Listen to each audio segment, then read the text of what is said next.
Yeah. I think, yeah. Yeah. So, if no buts, no coconuts.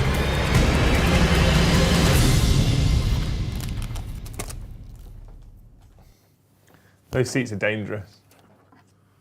Over there. Yeah? Yeah. Yeah. I was ready for the stream, team, believe it or not, and then we went and sat on our comfy chairs because we were like, we've got 10 minutes. Yeah. And we started chatting, and then we started fucking around with the Tabletop Tactics League on the app. Yeah. Because we're going a week on Friday. A week tomorrow? Is it a week tomorrow? Yeah, it's next Friday. A week tomorrow. Joe and I are going to the Tactics of Tabletop for a day event. Yeah. And we were mucking about on the app, and then I was like, Jesus fuck, it's time to go live. It's time to go. So this wasn't Joe's toilet break fault. This was my fault for a change. Yeah. And then you threw the bin all around the kitchen. I got angry with the bin, yes. Yeah. I did get angry with the bin. So. But that's not the bin that I got angry with, actually, strictly. It's the people that were using it Oh. that I got angry with. So welcome back to the channel. Thank you so much for joining us on this fine, and it is beautiful outside. It is Thursday lovely. afternoon.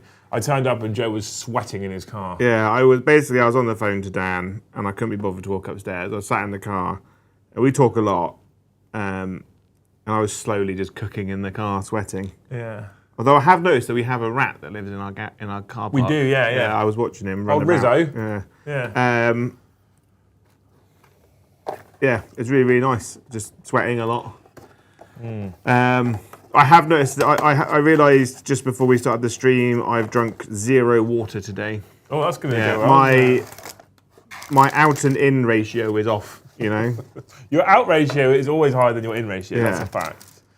So it's Thursday, right? And we do hobby streams on Thursdays now because, one, it gives me some hobby time, and two, people like the chairs. And then we did the hobby stream, and people liked the hobby stream, but some people whinged that we didn't have the chairs. Yeah. And we went back to the chairs, people whinged about the hobby streams. So we're going to do Tuesdays, is the Talking Heads ones over there. Yeah. That's because, you know why? That's because I set up the chairs from the football podcast on a Tuesday, on a Sunday. I could just go straight into it on a Tuesday. It's all about efficiency. Yeah. And then we do this one on a Thursday, because I don't get here till like 1:45 normally, because my barber's appointment is at 11:30. Yeah? So... You've been to the hairdressers this morning? Yeah. I need to get a haircut, actually. I need to go see Mr. Ben. So we're here to do some hobbying. I actually have bought myself, with my own money, some noise marines, Joe. Just because I really wanted to build some noise marines. That's fair. Yeah. So I got some noise marines. Joe's got himself some flawless blades. Yeah. And I'm going to be honest with you, team. We now, obviously, the Death Guard Codex is on pre-order. The World Eaters Codex is on pre-order. We've heard nothing yet about Thousand Suns apart from the fact that we've got some derpy new robots. And the Emperor's Children Codex is now out. They have a powerful derp. It's a powerful derp, right? Yeah. And the Emperor's Children is now out. So I thought what would be a cool discussion, whilst we're both sat here making chaos stuff today, is about what we've seen so far and what is now the strongest. When I saw the Emperor's Children Codex for the first time, when we got it for preview before you guys had seen it, it's hard to say this when we hadn't seen the other books, but I read the Emperor's Children and thought, this looks quite spicy, I quite like it. Yeah. I feel like it's quite narrative. And I thought it was quite good. I honestly sat there and read it and thought it was very good. And I think that having seen it played for a few times, Joe having played it obviously a lot, it perhaps is not as good as I thought it was when I first read it. I would argue it's probably now one of the most linear, it is the most linear Chaos Army. Well, what I wanted it to be, personally speaking, was I wanted it to be a codex full of master bladesmen, incredible swordsmen, and duelists. Yeah. It looks like it's codex shooting chaos without any predators or forge fiends. It's very odd. The Noise Marines are your best unit. And Tormentors are your second best. Yeah. Which are the gun ones with precision? Yeah. Right? Because they're going to give you... But I'm a big fan of the Infractor. I think you put the Lords in the Infractor units to make the Lords just better at combat. Yeah. I do think... I would probably go, it goes Noise Marines, Lord, Tormentors. In terms of how good the unit is? Yeah, I really rate the... well, are we not missing then the key Lucius out of Well, that I think you don't include Lucius because he's a named character in that one. Okay. Because Lucius is the best unit in that book. Lucius is just incredible. And every time he does something, he does it incredibly well. Yeah. But the Flying Demon Princes are amazing, always have 2. The Flying Demon Prince is very good. Like, so my 2,000 point list, because I want to take them to the Golden Ticket event at Warhammer World. I think it's next month. I need to check up on that.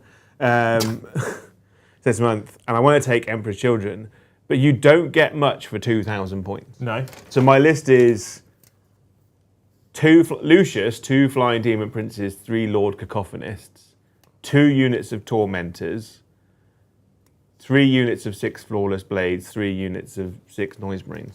The Flawless Blades are arguably not very efficient in that, though, are they? They're probably the worst part of the list. They're not good. Although I do think 6 comfortably kill a baby knight. 6 with Lucius kill a big knight. Do you think now we've seen Death Guard and we've seen World Eaters and what's coming out for them? Are you now annoyed at Flawless Blades, or are you like, yeah, it's cool? I think the Flawless Blades could do with. So the Flawless Blades, I think they need, because they're 110 points. I think they could probably be dropped to about 90. Right? If you think Blade Guard got dropped down to 80 points, Flawless Blades with less attacks and a kind of worse defensive profile could probably go to about 90. I think if they drop to about 90 points as they are, that'd be fine. But then they're not really like the elite of the elite then, you know? Okay. Or you keep them as the points as they are, and either, I don't think you give them all of them, or a combination. You either give them inbuilt fight first, or -1 to hit inherently, or +1 attack. Which I don't think they're going to do. Which I don't think they will do. It would just be points. It would just be a points change to begin with. But I think to fix Flawless Blades, you give them one of those 3. You don't give them all of them, because that would be nuts, right? Or you give them a detachment, like you have a Flawless Blades detachment that has like a +1 damage strat. So it is possible they can fix this, because they are saying every balanced data set that comes out, they're going to be releasing more detachment. I'd say one of those 4, like having a detachment that gives them like a +1 damage is okay for you. Is good, I think, for what they are. The problem is there is a lot of -1 damage in the game. So there's a reason. I say a lot. There's a reason. Right. So if you want to go to like as I am, I'm going to the Golden Ticket event, right? So people aren't. It's not a tickle party, you know. People are going there to play Warhammer to win. I'm taking Emperor's Children, which means I'm not going there to win, because I don't have the mentality of I want to go to a Golden Ticket event and win it, because you just have to play differently. You have to behave differently. I just don't have that in me, to be honest. So, and you don't think that they have any chance of? I think they're a solid 3-2, 2-3 army. Okay. I think. I mean, that appeals to me, I'll be honest. Yeah, they're a real rock paper scissors army. I think most of the armies in the game don't really struggle with them. Yeah. Okay. And some, like, I think Emperor's Children are, like, Flawless Blade's really good into knights. You know, if you can hide and then stage and then fight knights, I think you do all right. And the Noise Marines are really, really good versus them. But Horde armies, I think you might struggle against. Okay. So the reason why I asked this question, the reason why I brought this up is because with Emperor's Children being the new kids on the block, excuse the pun. Yeah. I sort of expected, and this is a rhetoric that exists often in the community, I sort of expected them to just have the best rules, because they're the new chapter, the new they've always kind of done that, haven't they? Yeah, with most armies. I don't know if they do. They do it inadvertently. I sort of expect them to just be the strongest. But you don't think that an army that they quite clearly, that's been asked for years, that people really, really want, really, really are excited about and are passionate about, you don't really expect it to come out with the worst of the options for all of the Chaos armies, the worst Primarch, and some woefully undertooled units, and some very, very boring detachments. Well, not boring. Like, some of them are cool and thematic, but they're not very good. Like none of those detachments. There's no detachment in their book that I go, that's a detachment I'm taking because it's the best. A lot of the time I read them and go, what's the least bad option? Yeah. You know? It's like voting in British politics, isn't it? Yeah. You know, it's Which like is the least shit. yeah, which one's going to tax me the least? Yeah. You know. Okay. So, like I said, the reason why I asked this is because we have now seen some previewing from World Eaters and Death Guard. On this channel specifically, we previewed World Eaters on Tuesday. We're going to be previewing Death Guard this evening. And I looked at the Emperor's Children Codex, and I thought it was quite good. I seem to have been a little bit wrong about that. I thought it was quite good. I told you that at the time. I was mentioning I think this could be a problem. Then I think the big thing that killed it for me was the points, if I'm honest with you, and how expensive things are in comparison. Yeah. Because we look at World Eaters and things like 8-bound, and their points comparatively with Flawless Blades, somewhere's not quite right there. No. You know, it doesn't quite fit. And then I looked at Death Guard, and you'll notice, team, that the last time we did a hobby show like this, I was building Blight Lord Terminators, and you'll notice now I'm building Flawless Blades. Yeah. And I had this chat with Joe before the show, so he's aware of what I'm about to say. But I read, in preview, I read World Eaters, I read Death Guard, and I've obviously read and we've witnessed Emperor's Children. We don't know what Thousand Sons are going to do yet, but I read those 3 books and I was like, Death Guard, for me, it's not even close. They are the strongest. Yeah. By a long way. And I got quite excited about their rules. I like their models. I do like their model range. I think they're really sexy model range. I started building the Blight Lord Terminators, and I fucking hated it. The problem with the Death Guard range is that it was released in 8th edition when Games Workshop really embraced monopose push-fit style designs. I get why with Death Guard, to try and get some of that extra detail that you just can't get from multi-pose kits. I do understand because I feel like the push-fit Plague Marines all look better than the multi-part ones, I think. Yeah, they do. Like so much better. And to get the tentacles and the bloated, distended stomachs and the cracked armour in the right place, etc., I guess you kind of had to go down that push-fit range, so I do kind of get it. But I really didn't enjoy the building process. I'm not saying I don't like the models, to be clear. I like the models. I just think I like the models when someone else has made them, because I didn't enjoy the process at all. And I'm looking at them and thinking, there's going to be a lot of duplicates unless I'm someone who likes converting. I don't. Joe is.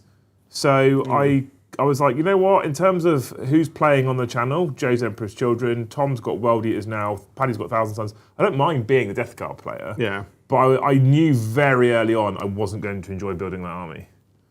So I've got myself some Noise Marines to put together. And part of the reason why I've done this is because I'm sort of leaning towards... I'm now getting to a point where, and I think my attitude's kind of been this forever, but I just wanted to make pretty models, Joe.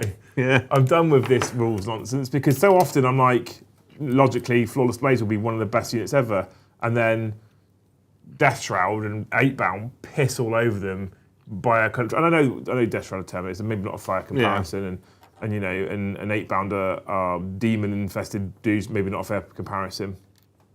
But it's like night and day, the difference. And I think even if you compare, personally, I think even if you compare Death Guard to World Eaters, Death Guard are by far the most superior Chaos faction. Yeah. And I now am at a point where I'm like, I don't think it's done on purpose. So, I just think Games Workshop make rules, and then something happens to be really good and something happens to be really bad. Yeah, part of me feels like it's random, part of me feels like it's... So like in the narrative, the Death Guard... out of all the Chaos Legions are the ones that people don't fuck with. And in the Black Legion books, they're like, Abaddon made all the Primarchs kneel, but the hardest was Mortarion. But the Mortarion was like, the Death Guard were the ones closest to destroying the Black Legion, kind of thing. And in the Emperor's Children books and stuff, and the Fabius Bile books, they're like, yeah, we don't want it. No one deals with the Death Guard because they're just destroying everything all the time. But on the tabletop, they just don't really resemble that at all. And also, they've basically spent 2 years of 10th edition being terrible. Yeah. They had one of the worst indexes out of all indexes on the release. And they've had a lot of fixes and tweaks since then. Yeah. And now I kind of feel like they made, like, I don't know if maybe they've gone too far. I think Death Guard's in only real weakness as an army from having a look at like I haven't read too much into the rules, but I think what I have seen is that as an army, there is a lot of damage 1 in it and a lot of damage 2. I think, but they're very good at negating damage 1 and damage 2. I think from reading the Emperor's Children one in the first instance, Yeah. I felt like the rules that were in that book were quite narrative, and I'm a big fan, personally, I don't know how everybody else in chat feels about this, but I'm a really big fan in here's a cool rule that you've got, and here's a downside. Yeah. So Emperor's Children, for example, where you can advance and charge and fall back and shoot across the board. Yeah. But here's a cool restriction that we've put in as well. I like that. I think it opens up more tactical play competitively. I think if you're going to have any kind of bonus, there should always be a negative. It's the old, like... Whereas Chaos, it gives and takes away at the same time. It's also the old weapon building in games like COD and what have you. Yeah. Like, here's a thing that you gain by putting this thing on your weapon, but here's a thing that you lose at the same time. It's Yeah. a trade-off to find that thing, that point where you're happy. And it means that my build of Emperor's Children could be different to your build of Emperor's... Actually, it can't, because they've got 3 different units. Yeah. But otherwise, if they had loads of units, you know what I mean? And it's the same with weapons, like my build for a fucking HDR might be different to your build from HDR, because it was our preference.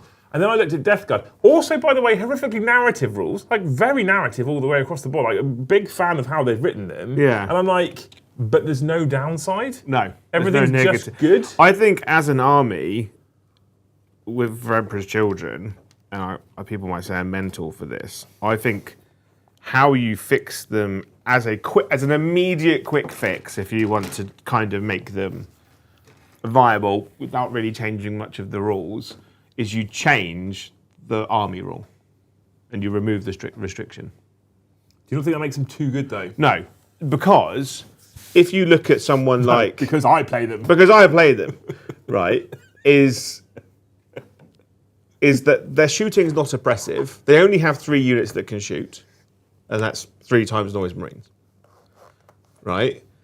And Noise Marines, if they've been in combat, they normally die in combat. So if that unit's falling out of combat, there's only going to be, at best, 2 or 3 of them, if you're lucky. Normally it's going to be 1. So him falling back and shooting, not an issue.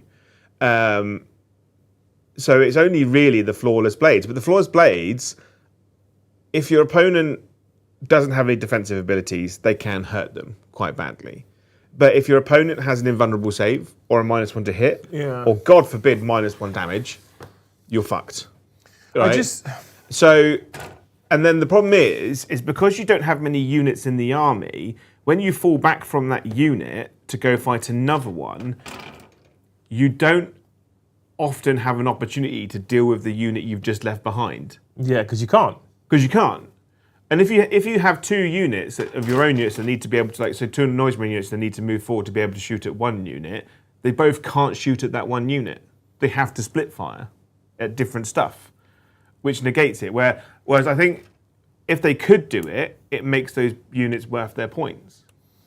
I just think that with Death Guard, we used to be in a place where... And if... Go on. As I say, if you compare them to someone like Blood Angels, whose army rule is Oath of Moment, so they pick they could pick an art unit, and their entire army re-rolls all hits versus it. And then they have a detachment, their best detachment, where if it's a character unit, so 90% of the units in your army, re-roll hit rolls of 1 and wound rolls of 1, and fall back, advance, shoot, and charge, with no limitations. And in that detachment, they have stratagems that allow them to get lance and lethal hits, and fight on death. Well, it's kind of like, it's the perfect, like, if you said Emperor's Children, fall back, shoot, and charge, and their units that have characters in re-roll, hit rolls, and wound rolls of 1, you'd go, that's madness as an army rule. It's like, for Blood Angels, it's a detachment rule. And they have much more shooting. This is the thing, isn't it? Like, if Emperor's Children would have been the start of a change, so at some point as well, whenever there's rules being written and things being decided, at some point there's always a point where it might change, and you go, this is much worse than the last one, and then you go the next one, and you go, oh, I see what they're doing actually. They're making a change to how they design rules, or they write rules and codexes. So when Emperor's Children came out with these big set of restrictions, I was very much like, well, if there's a downside to it, then that's cool. But I feel like this needs to be something that, and I like it, I do. Yeah. But I feel like this needs to be something then that is mirrored in other armies and detachments. And if the next two that come out, Death Guard and World Eaters, that have had Death Guard, very, very deadly with mortal wounds and stuff, incredibly durable, but they're so slow still that's the inexorable advance. If World Eaters comes out, mad amounts of melee power, But a bit mad weak. amounts of melee power, really fast across the table, but they die a bit quickly, then cool, and they die quicker than they used to, etc., etc. But I looked at World Eaters, who I don't think is in the greatest of spots compared to Death Guard, but I think the book is quite good. And I looked at Death Guard and I was like, but these aren't the same as Emperor's Children. They don't have a qualifier, so to speak. Their qualifier for contagion is you've got to be in contagion range. Yeah. But you're going But also what's mental about the Death Guard is that Death Guard kept their army rule of contagion range, which is a great army rule, right? And then their army rule got expanded with what was a detachment rule. Yeah, And they get a detachment rule on top. And a lot of those detachment rules have heavy investment and proccing off of their army rule. Yeah. There's loads of synergy. Like, I actually think Death Guard is a very good codex. Yeah. It's well written, it's very synergistic, it's very narrative. The synergy for that, the Death Guard's army rule and unit synergy is mental. And it makes me really sad to be like a Tyranid player, where my army rule happens once per battle and it's super inefficient. Yeah, unless you have one specific model on the table where it might be a bit Where it gets bit better. +1 better, right? But that only you have when the opponent takes a battle shot test for that turn, it's at like -1, -2, whatever. But when your opponent takes other battle shocks, Shadow and the Warp has no effect. Yeah. And your opponent, and my opponent, It oh, so makes it's me -1 to sad. Neo Tyranid. I'm like, no. It's It only, makes me sad that Shadow and the Warp doesn't do anything for things like psychos and stuff like that as well. Yeah. Like I can deploy a whole unit of Thousand Suns or Eldar against Shadow and the Warp. It's like, cool, whatever. yeah, It used to be like you have negative to psychic tests. Not anymore. yeah. That makes me sad. I would have like if I was designing the Tyranids, I would have made like Shadow and the Warp like give more of your units anti-psycho. Yeah. So do you think then, Because the Psycho phase is anti-Psycho. if we've got Codex Death Guard, Codex Yeah. World Eaters, Codex Emperor's Children, Codex Chaos Space Marines, Index Thousand Suns right now. We are on Index Thousand Suns at the moment. Do you want to rank them, those 5, from best to worst? Or from worst to best, whichever way you think is more So dramatic. worst- And I want to know what you guys in chat think as well. I'm gonna work my way Up from the bottom? up from the bottom. Worst out of the 5. Emperor's Children. Really? Immediately, straight in there, bang, boom, done. Washed. Okay. Because in army rule, it's good, but it's really, really limiting, like we just said. Their unit options are not great. I would argue that they have the best flying demon prince in the game, and possibly one of the best characters in the game in Lucius. Okay. But a demon prince and Lucius doesn't make an army, right? 3 Demon Princes in Lucius. Because Noise Marines in the book are okay, but Noise Marines in Chaos Space Marines are incredible, Okay. right? Yep. If you take them in Creations of Bile, Noise Marines are mad good. So you're saying they're better in Chaos Space Marines than they are They're better in Emperor's Chaos Space Children, Marines than they are in Emperor's Children. in your opinion? Abaddon gives them rerolls to hit, which they don't get in the Emperor's Children Codex. yeah. So, yeah, they go last. I would probably put...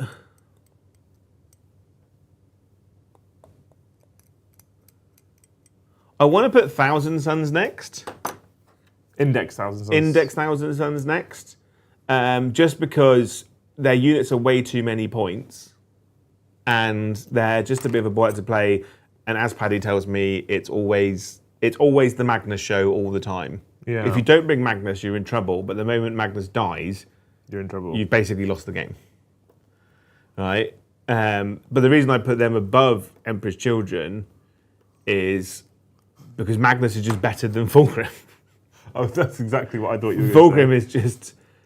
Right? I would probably go World Eaters next now. Okay, third place World Eaters. World Eaters. Because I would have probably put World Eaters second if they'd kept the Feel No Pain. Right. But the loss of the Feel No Pain is a big loss for World Eaters because I like watching Tom play. World Eaters players have had to completely change how they play their army because I feel like World Eaters players got quite. I don't want to tie them all in the same brush. We got quite lazy in the sense of that it was a very forgiving army to play. If you misplaced a unit of 8-bound, you're like, meh, they can tank most things in the game because they're toughness 6 with a 5-up Feel No Pain and sometimes a 4-up invulnerable save, you know, and they got 3 wounds and they got strats that make them -1 damage. Yeah. Right, they're all right. But now they've lost that.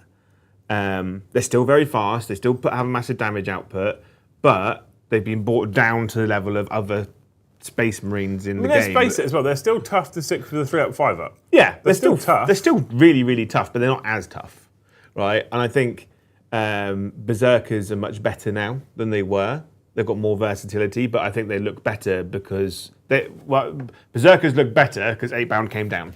Okay. Right. So it's not that they necessarily have had a glow up. It's just that what was taking their spot is not as good as it was. Yeah, which I think is good. Right, I think I think I could do a World Eaters army because I just want to do all Berserkers, all Terminators. You know, I'm more than happy if you paint more Terminators, Berserkers, and Dreadnoughts. I love their Hellbrute. Their Hellbrute is what I want all Hellbrutes to be. Why is it lunatic? It's just 2 fists, fisting his way around the table, just having a good time. Okay. It's super fast. It's got like. I think it's got like 7 or 8 attacks in combat. It's an absolute loony. And it kept its rule from the index. It's got the same rule that the Death Company Dreadnought used to have, whereas if you fight it in combat, it immediately fights you. I thought we'd get rid of all of those.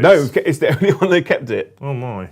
So you run him in, punch something to death, and then if you kill what you fought, there's a stratagem that allows you to consolidate 6 inches into another unit. And then they go, oh no, a Dreadnought, and they punch it. And then, like a really tired, grumpy adult at 3 o'clock in the morning who's had screaming kids, a little bit of an overreaction, you know? And then, I'm not saying bang your kids, but that's what the Dreadnought does, you know? He just goes ham and just overreacts and just kills the unit that punched him. And then he just piles it and consolidates again into another unit. So you've got 3 of them. You could literally just like, in one turn, just pinball your way through your opponent's army. Which is hilarious. These are very pretty. And he's great. I love him. Big fan. And they've also now got the Demon Princes that give you 0 CP strat within 12, which I think they needed. Yeah. Second, I would probably go Chaos Space Marines. Yeah. Just because of the amount of variety that they have access to. And I've calmed down a bit on them now. I've just accepted it. The best thing that happened to Chaos Space Marines was Emperor's Children. You reckon? Yeah. Because it can be worse, apparently. It can, in fact, get worse. Yeah. But like I said, Noise Marines in Chaos Space Marines are incredible. Chaos Space Marines do have access to a lot of damage 3 guns. So if you're having a fight between the 5 on the table, Chaos Space Marines are in a good place, right, in their damage output. And then Death Guard number 1. So you would place Death Guard top? Yeah. Yeah, I think I probably would actually. Because there's just better, because like out of all of them, Death Guard have the best synergy between its units as well. Yeah. Like Chaos Space Marines, I guess I've tried to make them narratively where they're quite. There's not much synergy because they're all kind of although they're allies, they're also like they also kind of hate each other. So yeah, so I'd go. What would you do? I definitely put Death Guard top. I think that's probably fair. Yeah.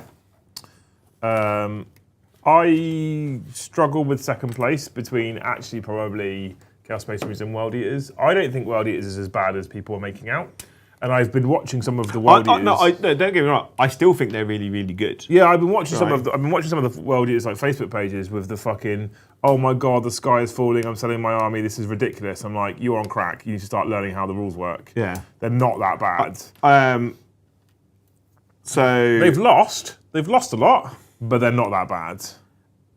And they've lost a lot because, let's face it as well, right? Their win rate, when I last looked at stat check before the codex, their win rate was at 52%. So it was in the Goldilocks zone, as our best friend in the world, Stu Black, used to call it. Yeah. And was not in the Goldilocks zone, but it was above average. It was above 50%. It's 52% win rate.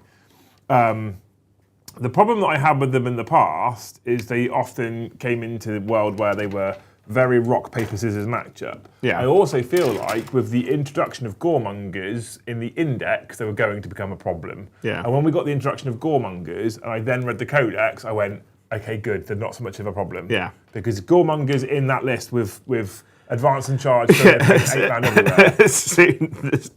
I said when they were announced and we were kind of wish listing their rules, and Tom was like, infiltrate.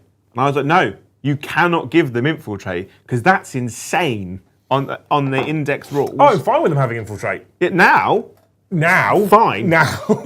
Perfectly fine. I feel like what they should have done is drop the codex before or at the same time as the goremongers 4K rules. Because infiltrate, for that brief week where they had infiltrate, a scout, fucking reactive move. I think like I think Tom basically did 3 tournaments in 3 weeks with them. Yeah. Just getting the most out of that infiltrate. Yeah. Because it was horribly abusive. Like when we played that RTT in the Winchester, it literally, his first game was versus Eldar, and basically I think every game basically worked the same. If he won the roll off, he put the goremongers in the middle of the table 9 inches away from his opponent. Turn 1, his entire army's inside his opponent's deployment zone. Yeah. It's just game over. Done. Well, so I think World Eaters players, there's only one complaint that I'm okay with for World Eaters players. There's only one complaint that I think is justified. Yeah. And that is the fact that Angron is a hot mess right now.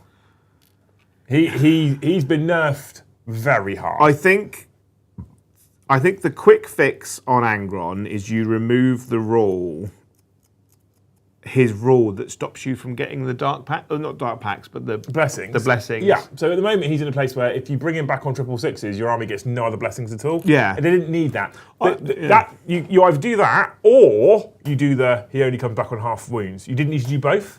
Yeah. I said before the codex came out, I said the only thing I would change about Angron is that when he comes back on half wounds. Yeah. Coming back on full wounds. I didn't think Angron was that bad. Like, me and Tom played a game and I bought Raven Guard, and I think I killed Angron 3 times. But I don't mind them. I don't even mind them saying you get no blessings. Yeah. As long as at the same time he comes back on full wounds. Yeah.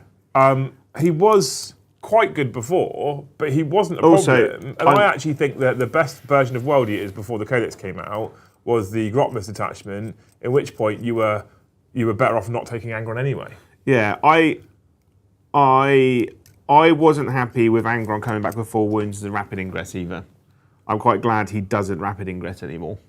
Yeah, that's true. Because that was a horrible feel bad. You've also got things like, you have to realise that he's also lost access to advance and charge. He's lost access to 6-up feel no pain. He's lost access to... Did he need advance and charge? No, he didn't need advance and charge necessarily. But if you started him on the table and you got turn 1 advance and charge for your army and Angron it was horrible. Yeah, it was impressive. Yeah, but it was. Yeah, I think the problem is World Eaters now aren't.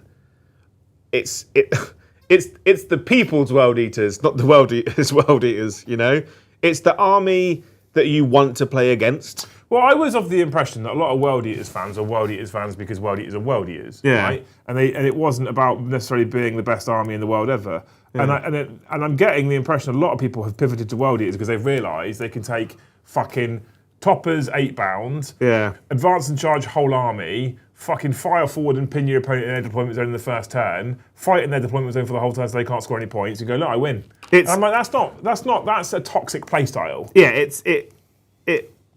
if you if you played World Eaters because you like World Eaters, fine. But I think a lot of people were playing it because it was the most horribly oppressive army in the game. It's also if played well. The caveat is if played well. I've also it's said horrible. I've said this before as well. Like that goes hand in hand with an army you don't really have to think about very much. No, because it was just yeet across the table, max speed. You're all dead. Yeah, and like I said, it was a very forgiving army. You're like, oh, I've misplaced my unit. It can probably tank the damage you're putting at me.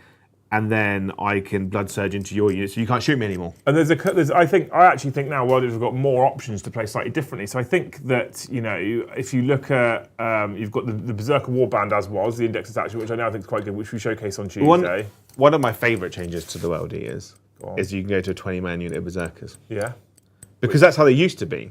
You've also got I love it. The Demon King detachment, which is incredible. The 8-bound detachment, which I think is quite good. Yeah. I think a Demon King detachment is a little bit of a sleeper. I keep saying this on. I think it's one of my favourites in the book. I really like it. Do you think the Grotmus detachment's good now?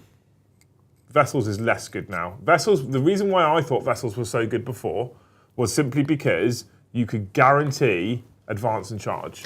I know, for 3 but units. I still think it's good. I don't think it's bad.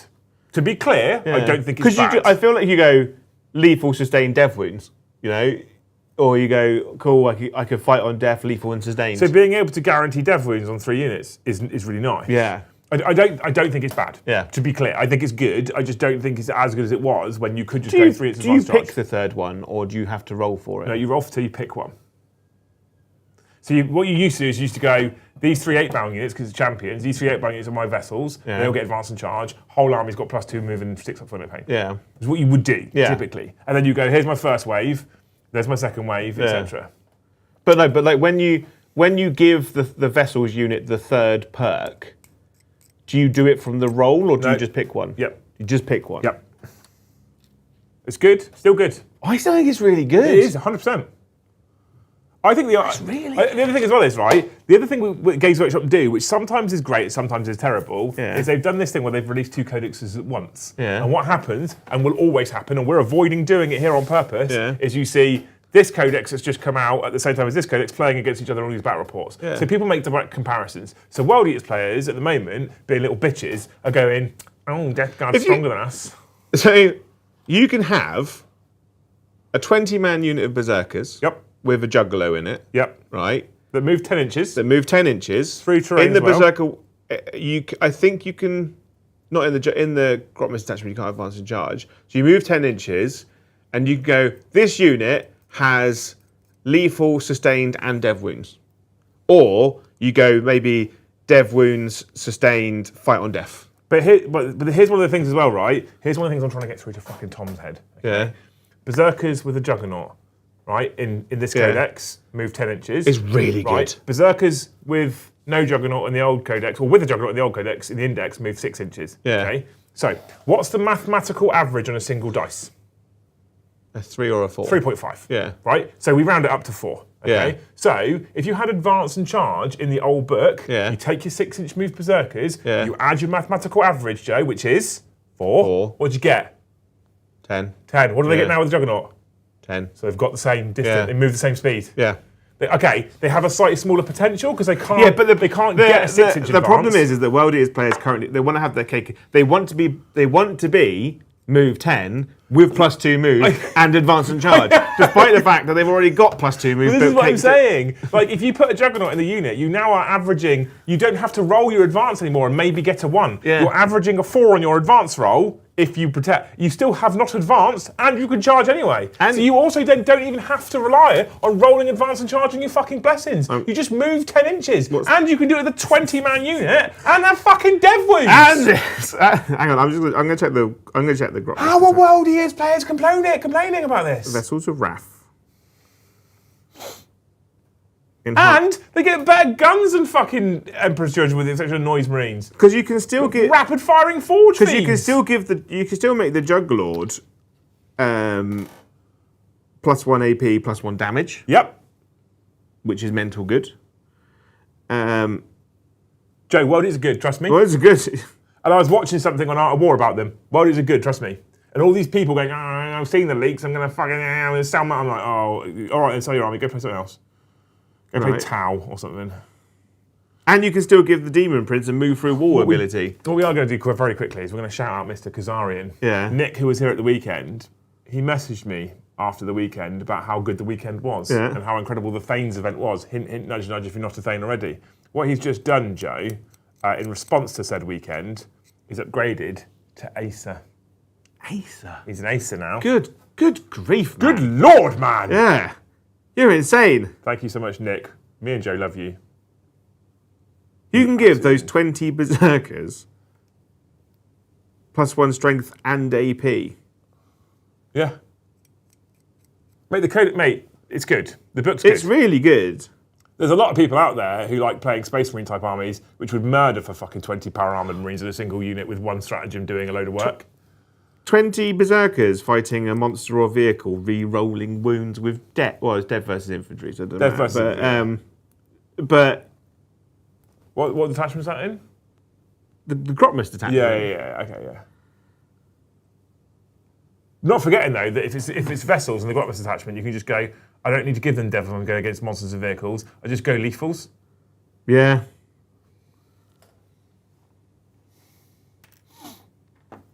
The vessels one allows you to put a shooting phase to your unit can make a blood surge move to do. Yeah, so you could just make your unit's blood surge, and if it's a berserker one, you can re-roll the d6. You know. Yeah, so your 8-bound can blood surge, or you can just take the 8-bound attachment where they all blood surge anyway. Yeah. It was very frustrating because when I had the codex and the leak had come out and we refused to talk about it, we had already seen the codex, and that's ultimately how you can see the leaks. By the way, I'm going to put another plea out there once more. Please stop looking at supporting, following, using, watching, and engaging at all with any kind of leak content. Yeah. So this last leak that happened with the World Eaters Codex, it was a creator. It is known it was a creator. I don't know who the creator was. It is known. I don't know who the creator was who did it, but it is known that it is a creator. The creator program, whenever this sort of thing happens, and it is a creator, and you all engage with it and share it on fucking social media and stick it on Discord and stick it in Reddit and watch videos on it and all that kind of stuff and watch dickheads making videos about it, right? What you do is you put that creator program at risk. If you want honest opinion on this stuff from creators before you buy it, rather than the fucking absolute pack of lies that Warcom typically tends to be, you should probably stop engaging with leak content so you can actually get honest opinions from creators. If you're conversely going, no, fuck creators, I don't care about you getting preview content, then cool, crack on, because it will probably get shut down if it carries on. Yeah. Which is, I'm not going to lose any sleep if I stop being a previewer at all, for that matter. Don't tell Games Workshop that. Well, I won't lose sleep about it. If my business solely relies on being a previewer, then I'm in trouble. Yeah, that's true.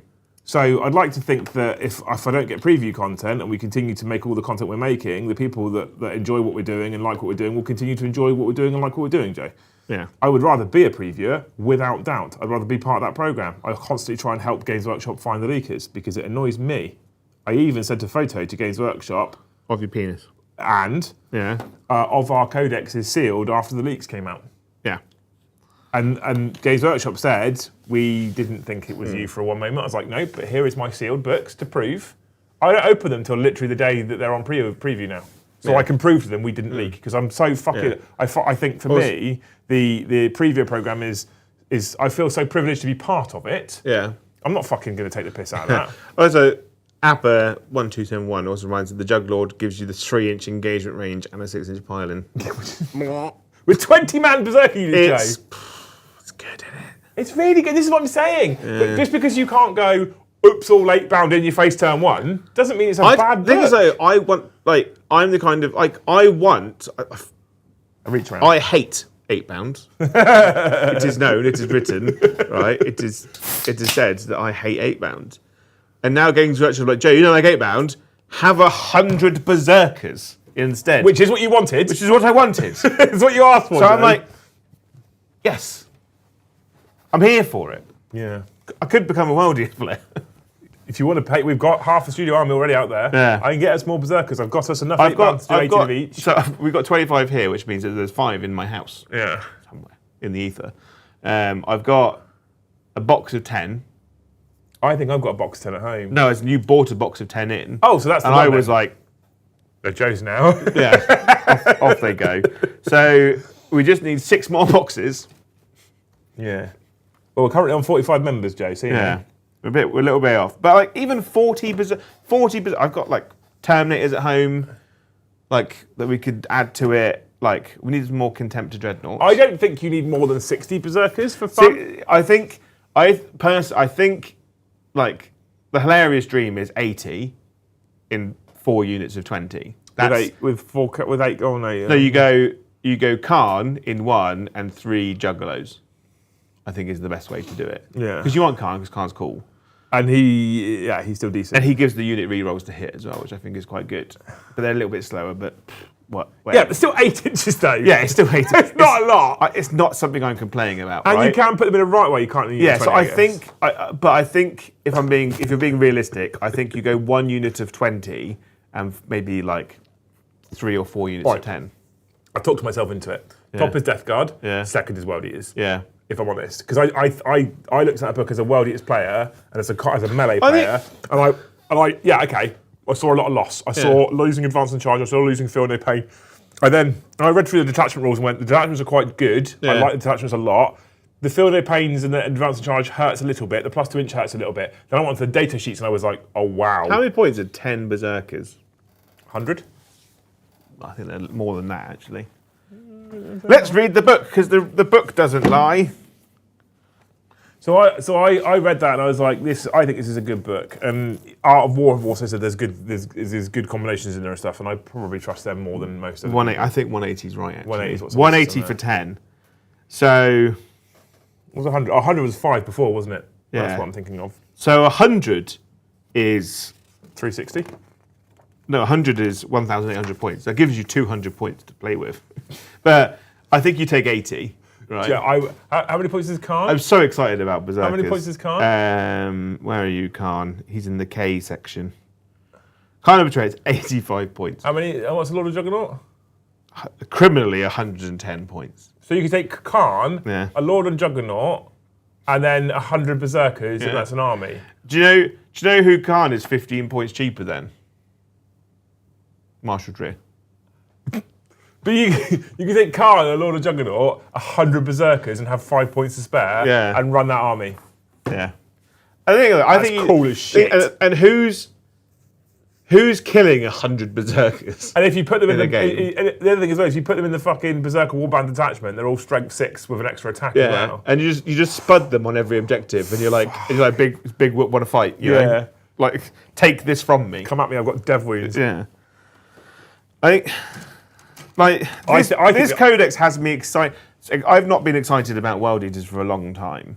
I had a World Eaters army back when they were the Bloody Bloods, when they had the Demonkin. And I sold it to Dan. You've done a lot of that, haven't you? Yeah. Has Dan just been like your personal Basically, I'm the kind of person, until now, I couldn't afford to do a new army unless I sold the army I had before. Yeah, of course. Right? Which was great for Dan, because Dan just kept on buying fully painted armies. He didn't have to buy and paint and build models, because I was kind of doing it for him inadvertently. Yeah.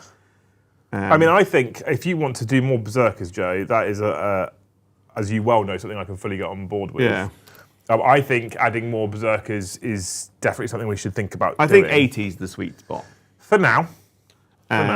Although I like the idea what of I've got over there, which I want to fix, is the Brass Scorpion, which I would run as the Angry Train. I have an Angry Train though. Yeah, but I don't want to build and paint that because it's a horrible model. What part of it do you want to do? Either or both? All of it. I don't want to build it or paint it. I can kind of meet you halfway and build it, and then you can paint it. If you give it to me in like sub-assemblies, then I could probably do it. So like the train body and the top half separate.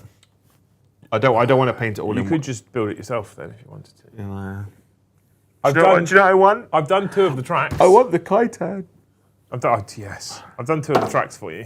But I honestly put World Eaters in second place. Yeah. I still think they're good, and I still I'm chuckling at all those people that said the sky is falling about World Eaters. And I'm hoping that some people out there actually went ahead and sold their armies before the codex got released, where they looked at those leaks and they learned a fucking valuable lesson. And I also hope that sometimes some people realise that it's not necessarily, your favourite faction isn't always about whether it's good at tournaments or not. No. Your favourite faction should be your favourite faction because they're your favourite faction. Yeah. My favourite faction is currently possibly changing, and I haven't seen the fucking rules yet. Yeah. And that's important to me, because my favourite faction is possibly changing at the moment. In fact, I think it's almost definitely changing at the moment, because the vibe that they've got for the new Space Wolf models has got me so excited. I don't think I've ever felt this excited about fucking 40k stuff ever. No. And that's saying something. My second favourite faction will be what was my old favourite, will be Eldar forevermore. And I won't ever stop loving those fucking little elven-headed goobers. Yeah. You know, they're incredible and I love them, and their model range is stunning. But am I painting your bikes in the green and white, or am I painting them red? I was going to say just carry on doing everything in the current scheme I we've think done. the green and white probably makes sense. It's easier, isn't it? I don't mind. The thing is with Eldar, you get away with it if all the basing is the same. Yeah. So if you actually fancy painting them Simon, paint them Simon, mate. Because as long as the base is the same, somehow makes the painting a lot easier. Because currently, if I build them and paint them, I have to have the bonnet of the bike and the head off. Yeah, for green. For green. Whereas if they're Sam Han, I only have to have the head off. Because that's white. If you want to paint all the bike stuff, Vipers, jet bikes, Sears on jet bikes in Simon Han. Although I do quite like the green.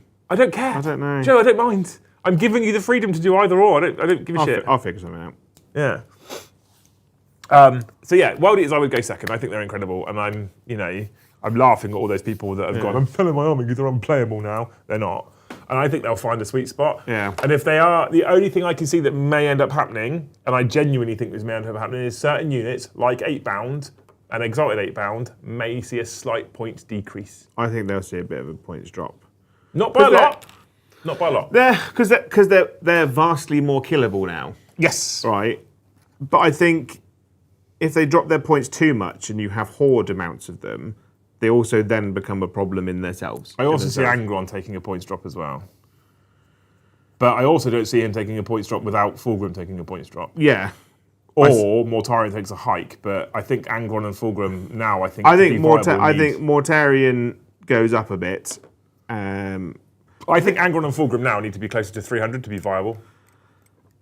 Which is true, but I also don't want that to be true. No, I agree with you.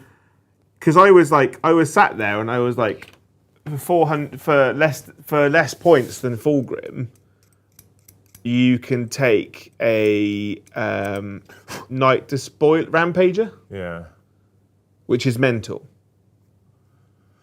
So I reckon second is World Eaters. Third. I'd probably go Chaos Space Marines. Yeah. Because they've got lots of cool units like Obliterators, Possessed. They get access to things like Vindicators. Yeah. I think they probably. I honestly think Creations of Baal is an incredible detachment and my favourite one. I do think that Creations of Baal is the best detachment. So probably put them third. Interestingly, Creations of Baal, you can take a 20-man brick of Berserkers and make them base movement 10. And then you've got this weird place with Emperor's Children and Thousand Sons. So I feel like Thousand Sons, their biggest issue at the moment is their units are very expensive because they were so good at the start of 10th edition in their index. Yeah. But they've got to a point now where like rubrics and Scarab Occult are so pricey, it's difficult to be able to get enough things on the board to get enough Cabal points to make that. So I think I'd almost put them bottom below Emperor's Children, but then I still think that there's some secret play in Emperor's Children that we haven't found yet. Yeah. I don't know. I think Emperor's Children might do all right if you just go Horde. If you go Horde Infractors. Which is sad, because what I want to do is I want to go Horde Flawless Blades. Yeah. And Horde Noise Marines. That list that you said you're taking to the Golden Ticket event.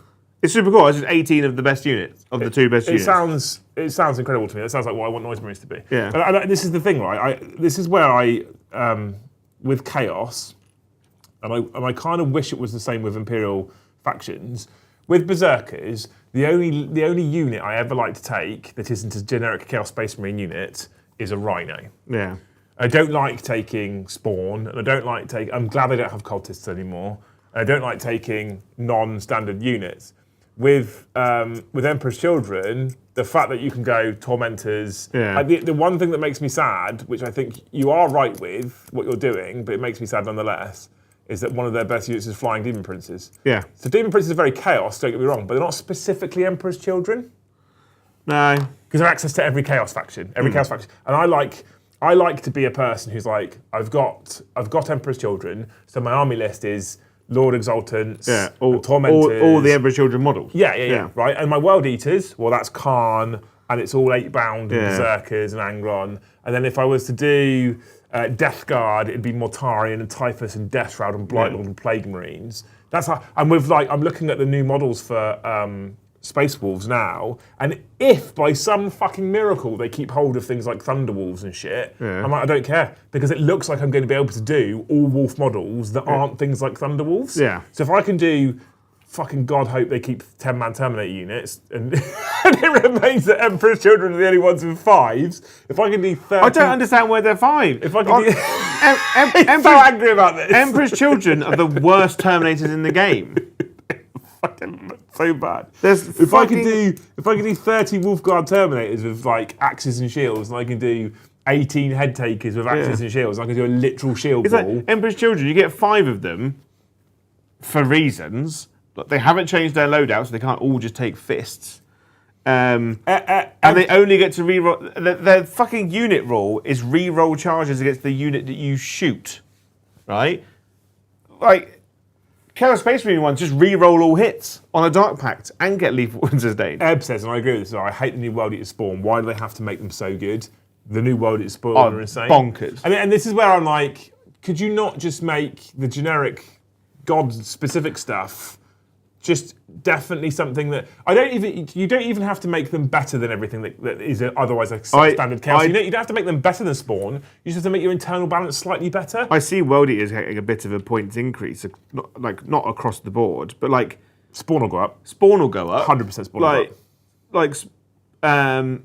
Like all their stuff just gets more attacks all the time. And they're faster. And they're faster. Right, and you're like, oh, they made the Forge Fiend is incredible in World Eaters. Here's a question for you, Joe. Here's a genuine question for you. Yeah. When we saw the Emperor's Children Codex and all the infantry was movement 7, and all the Terminators are movement 6, we were like, oh, Emperor's Children are faster. Yeah.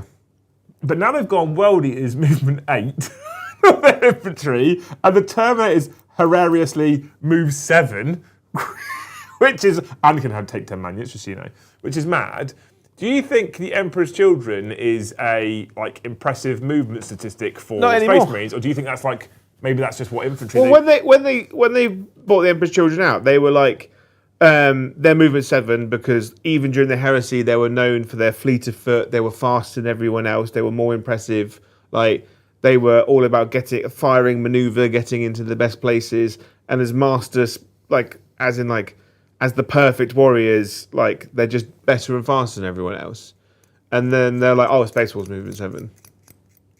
And then World Eaters now movement 8. And the data sheet that showed off for Grey Hunters, OC3. Yeah. So the Space Wolf Grey Hunter data sheet says movement 7, OC3. Yeah.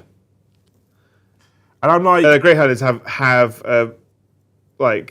obviously they're going to have a bolter and a chainsword. Probably, yeah. Because that's what they're modelled with. They're all modelled with a bolt gun. And World Eaters go movement 8. Yeah. And I was like, this movement 7 for... Because I looked at Emperor's Children, I'll be honest with you, I looked at Emperor's Children, I looked at the movement buff, and I was like, they don't have a jump infantry unit, they don't have any real, they don't have possessed demons, that sort of thing. So maybe the movement 7 is to kind of account for that. Yeah.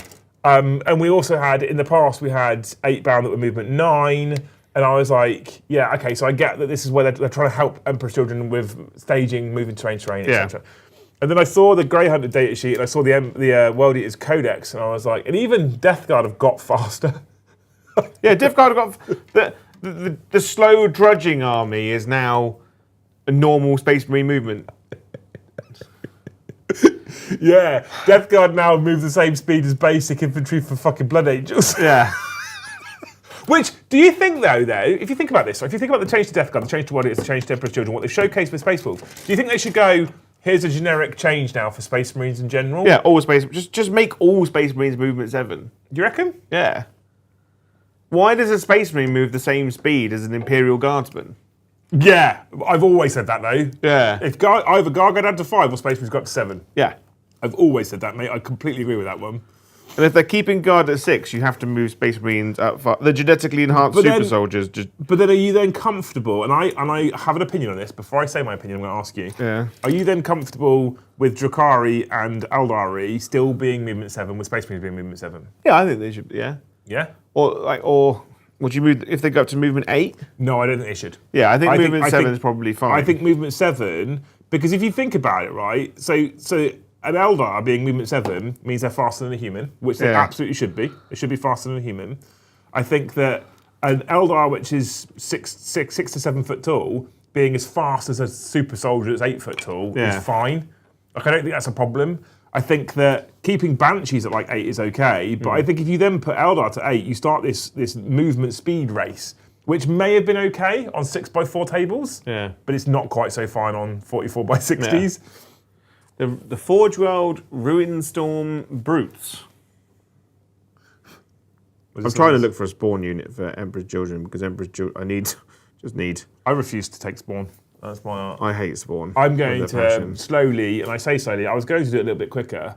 I got excited and I bought the Emperor's Children Combat Patrol and a box of Noise Marines when we were doing the Combat Patrol weekend with the Thanes. And if you want to get involved with those sorts of things, become a Thane.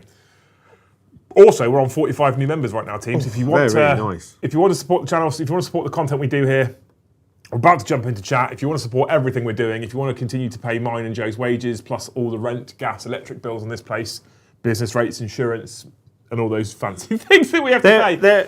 They're really cool, but there's a lot of chin going on. You can gift memberships, become a member, or you can super chat. We're about to jump into your super chats and questions. Like you're going to have to do a lot of the reading. They're also £90. Oh, Jesus. I'm not paying £90 for 3 spawn. You're going to have to do a lot of the reading because my iPad's about to die. Yeah? It wasn't charged. One of them keeps on not charging over there, I've noticed.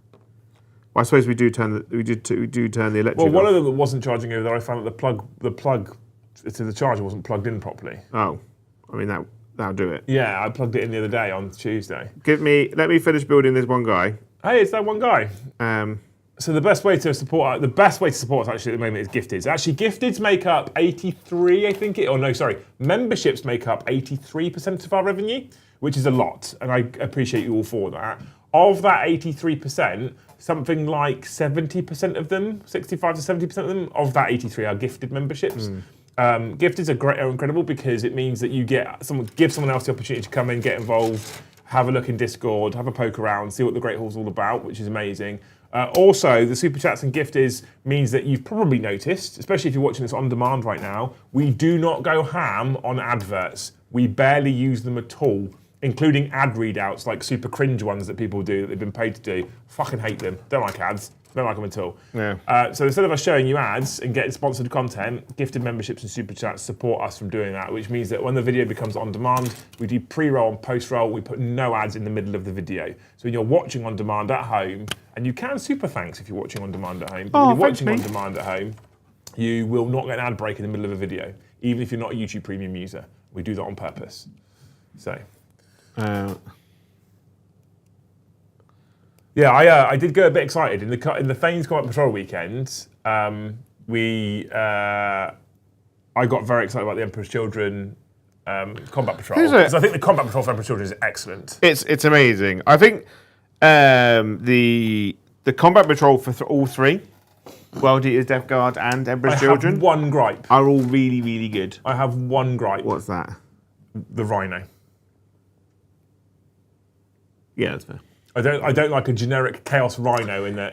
The problem is the Chaos Rhino, like Chaos players it's like an unwritten rule at the moment that no one uses the Chaos Rhino. You use the Demon's Pattern Heresy one because it just looks nicer. Yeah, and it looks more. It looks more Chaos Space Marine-y. It does. You know? It does. And I think, if you're paying that much money, because you're essentially getting the Rhino for free, aren't you? I mean, yeah. I just think it's But that being said, there's nothing wrong with the Chaos Rhino. I just prefer the Heresy one. There's nothing wrong with it at all. As a Death Guard player, you're probably going to be buying rhinos anyway. I think you probably want 2 or 3 rhinos. Yeah, but I would have personally bought the Heresy ones, and you can find the old Heresy Death Guard. Such cool model. The Heresy Death Guard doors. Yeah. Just to make it that little bit more Death Guards. Yeah. But the other thing as well is I think that out of all of the factions, what I personally believe is out of all the factions, Death Guard, World Eaters, Emperor's Children, and Thousand Sons, the one faction that the Rhino fits the least is Death Guard. Yeah. In terms of aesthetic, not in terms of rules, because Death Guard need rhinos, but in terms of rules, in terms of aesthetic, the Death Guard. Because all the other ones are a bit blobby, aren't they? Blobby. But like Emperor's Children, rhinos are fine because they're quite clean. World Eaters, rhinos are fine because you can just stick skulls on them. Oh. Thousand Sons, rhinos are fine because you lost your can. I lost my can. I was like, I swear I bought a spare can with me. And then Death Guard, who are supposed to be like disgusting and pustules and boils and rot and rust and cracks and then you've got this clean rhino. But then the problem is when a lot of people like cover their rhinos in green stuff, it just looks like a potato covered in blue tack. What it looks like is someone's covered their rhino in green stuff. Yeah, it's Games Workshop need to make a Death Guard rhino. I think they just need to redo the Chaos Rhino kit based on the Demon's pattern kit, like the Sisters one, and then just go here's a upgrade sprue for the Rhino that is Emperor's Children based, World Eaters based, generic Chaos Space Marine Death Guard.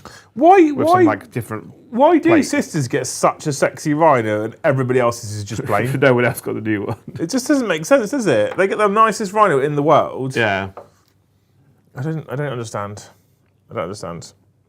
By the way, these models, very sexy. Oh, they're lovely. They're really nice to put together. Apart from the guns. The guns are shit. I haven't done the guns. The guns come in too many pieces. Do they? Why? Because you have to put on like the mouthpiece. The wah-wah paddle that you get on guitars. Yeah. You have to put that on, and then the front end comes in 2 pieces. And the wah-wah paddle? No, the handle, you go wah-wah-wah. The whammy? The wah-wah. You know? But they are lovely models. Building and painting 18 of them was not super great though. But thank you, Stu Will, for 5 gifted memberships. Thank you, Stu Will. I hope, Stu Will, that in this incredible heat we're having, you don't enjoy it too much and get horribly sunburnt. It's beautiful right now. It's so nice. It's really nice. I'm so happy with the weather right now. And thank you, Cooney. 10 gifted memberships. Thank you, Chris. I see him playing all the time, but he's always in a squad of 4 people. Aww. And I'm always like, oh. Pay my own. Maybe Monday? Bank holiday, isn't it? Yeah. Yeah. Maybe Monday? Maybe. I have to check with the missus. Are you sure you want a haircut? Is it not going to uncover loads of thumbprints? No, I think, because let's get bank holiday off now, don't I? You do, yeah. Yeah, so... Look at you getting better treated. So I said, yeah, I'm not working on Monday. And she said, oh, we can have a barbecue. And I was like, oh. You don't have to have my clothes off, though. I'm changing your contract. So I'm just increasing... No, I like the idea of having bank holidays. Yeah, so you can. Yeah. What I'm doing, though, is I'm changing your contract, so I'm just increasing your number of leave days. Yeah, what else are you changing now? Your salary. Yeah, but like, what else? Like, because you're like, oh, I put this in so I can fuck over my staff. You know, I always make sure this is in my contract, you know. I will check. You want to read it? Yeah. That's fine. Yeah. Just want to sign it. Thank you, Cooney, for the 10 gifted memberships. I hope that that your children bring you loads of gifts this weekend and just shower you in praise. For any reason or just because? Just because. Okay. They go, we bought you some new shoes and a hat, you know, and a nice t-shirt, and we've made you lunch. I hope for Chris, I'm going to give him a hope as well, because he's a lovely human, that Arsenal win 2-0 next week. Versus? Paris Saint-Germain. Currently 1-0 down after the first leg of the Champions League Paris semi-final. Harry, man. Paris Saint-Germain, you cloth-eared twat. I was like, Paris Harry, man, that's just Paris. He'll take that hope. He'll like that hope. He wants that hope. Thank you, Stu Will. When will the new Space Wolves model be available? Who knows? Who knows? How long is a piece of string? Yeah. There is actually an answer to that as well. Is it like the naval length of rope? It's twice as long as half its length, isn't it? No, I guess. No, I think the actual that saying comes from the Navy, doesn't it? Back in Deer. I don't know. It's based on the Navy's average length of mooring rope or something. Did you see the Instagram videos I sent you earlier, by the way? No. Oh, there's one I sent you, which is Finn versus, and he's talking about Warhammer. Oh yeah. Yeah. I've not seen that one. Yeah. But you need to watch that later. It's great. He's got a name for his followers, right? I don't know if I can say it on here,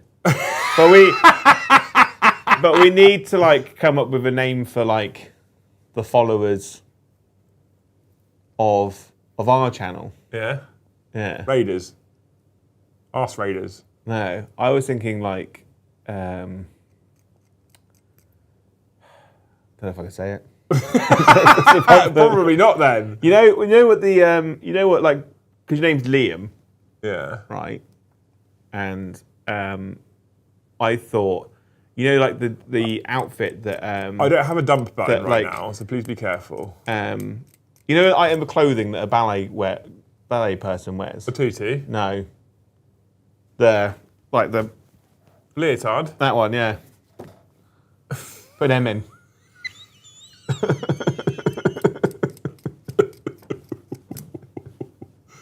You're terrible. Yeah. Or me and Paddy had a team of 2 when we were playing at Factorum called Liam's Lizards. Liam's Lizards is probably better than what you've just suggested. To be fair. Quite considerably as well. When the Space Wolf model's coming, let me put it this way, Stu. If we knew right now, we couldn't tell you. You'll know on a Sunday. You'll find out soon enough. You'll know when we have it because it's a Sunday and Games Workshop said it's out on Saturday. Yeah. That's when you'll know. But it may be sooner than you think. Who knows? Or later. Who knows? Who does know? Thank you. Who does know, Joe? Yeah. Oh, the name of Finn's group, the Viet Cong? Yeah. Yeah. Put M in it.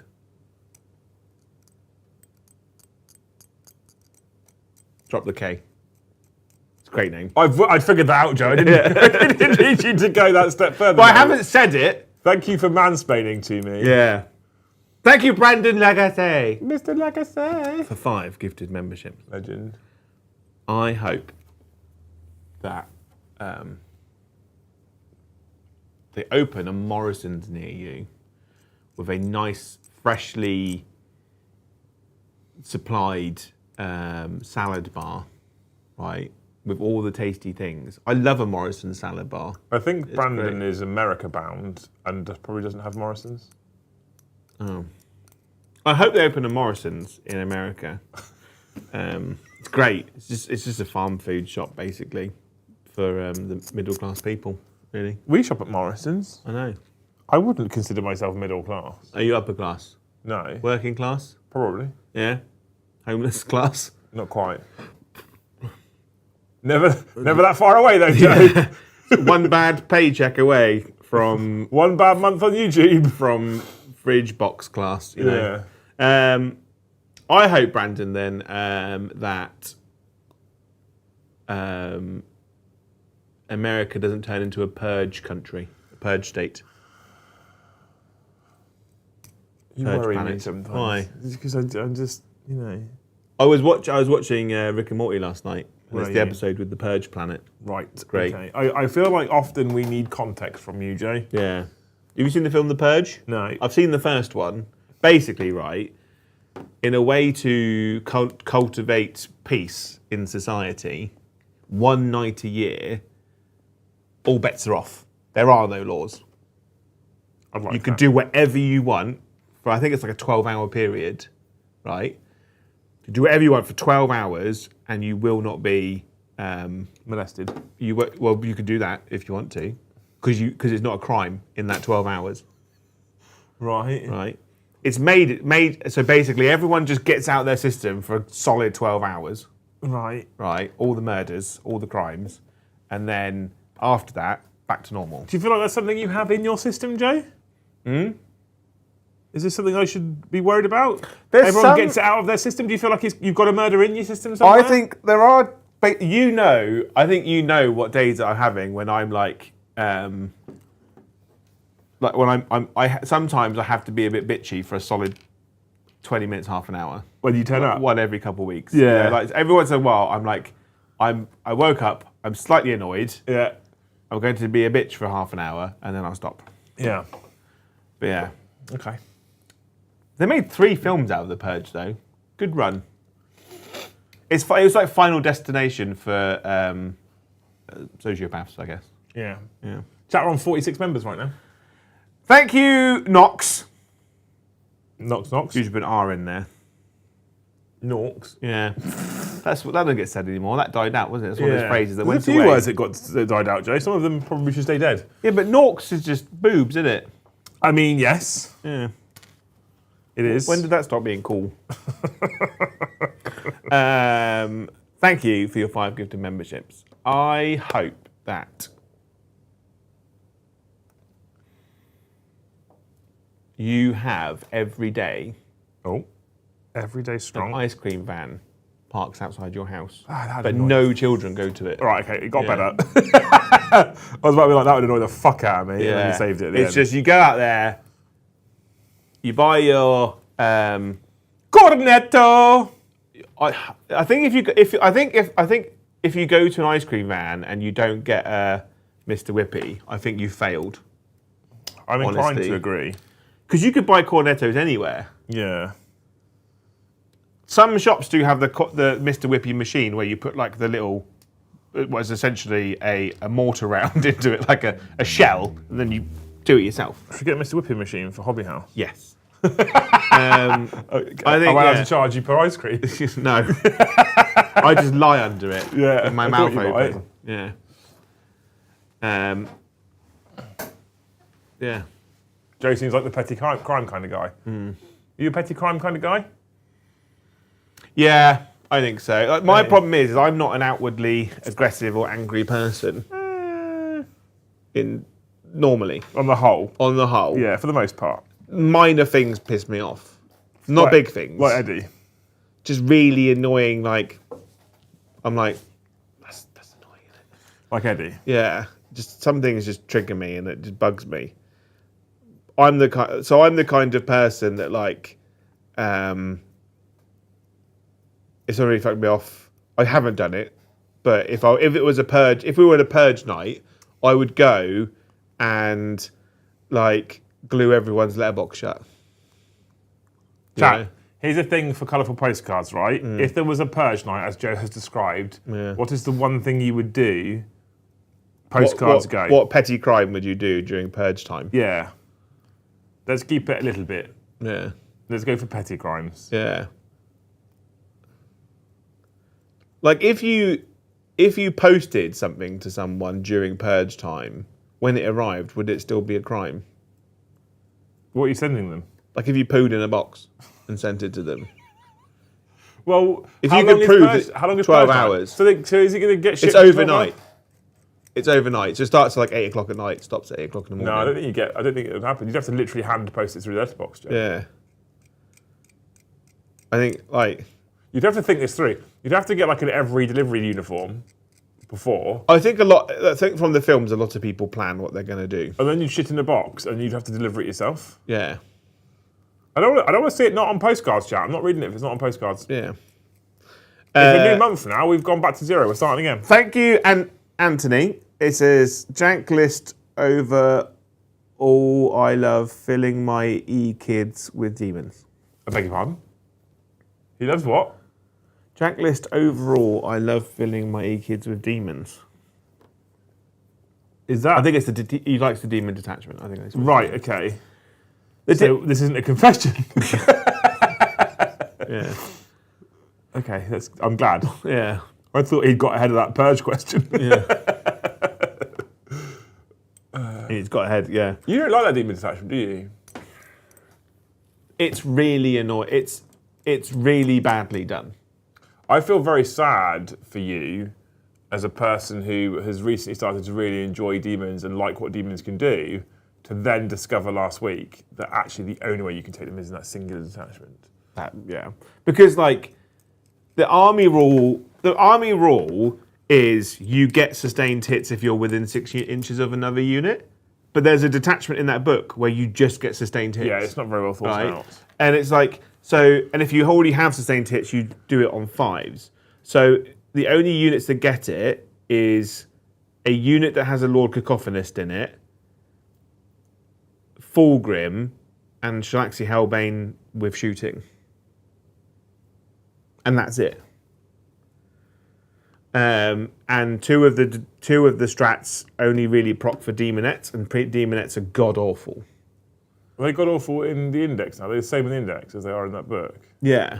including points. So they're way too many points.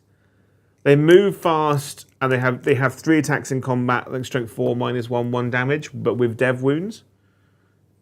But it's on a toughness 3 model with a 5-up invuln. So realistically, I don't think they should be more than like 65 points. Okay. Yeah, they're not particularly durable, are they? No. That being said, like 10 Eldar Guardians are 100 points. Are they? Yeah, they're toughness 3, 4-up save, no Yeah. no invuln. If you take Storm Guardians, I think they're 110. They get a 5-up invuln. It's just a bit. Well, if I think they need to make demonettes cheaper to make that detachment okay, Okay. and also they need to reduce the strats to 1 CP. Does the detachment become okay if they make them cheaper? No, or- it's still a bad detachment. Okay. I think. What would I do to fix that detachment? I'd change the strat. Hang on, let me get the book. Have you put the book? Have you put the code of this one into your phone? Yeah. Into your account. Have we got another one in the studio then? Because we've got 2 of them, haven't we? Oh no, that'd be this. I might have one at home. I've got one of these books at home. There's one here. I need the code from one of them. Yeah. Did you put the one at home in your phone, or did you use this I one? can't remember which one I did. Super helpful. Yeah. Where are you? So yeah, there's 2 CP strats in this book. And 2 CP strats are god awful in an army that has no real CP generation. Yeah, the management of command points in Emperor's Children, I did notice wasn't great. You only get it if you have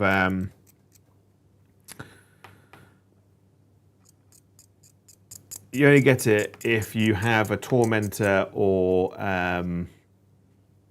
infractor unit kill another unit, and then you have to take a battle shock test. So you only really get good CP if you just spam infractor and tormentor units. But even then, you only get 1 a turn still, Yeah, right? So that's not super helpful. So the Sustained by Agony stratagem, where Emperor's Children unit from your army.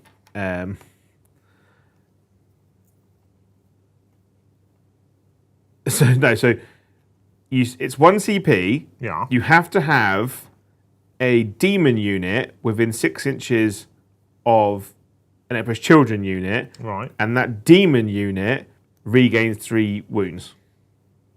If it's demonettes, you get D3 plus 3 models back.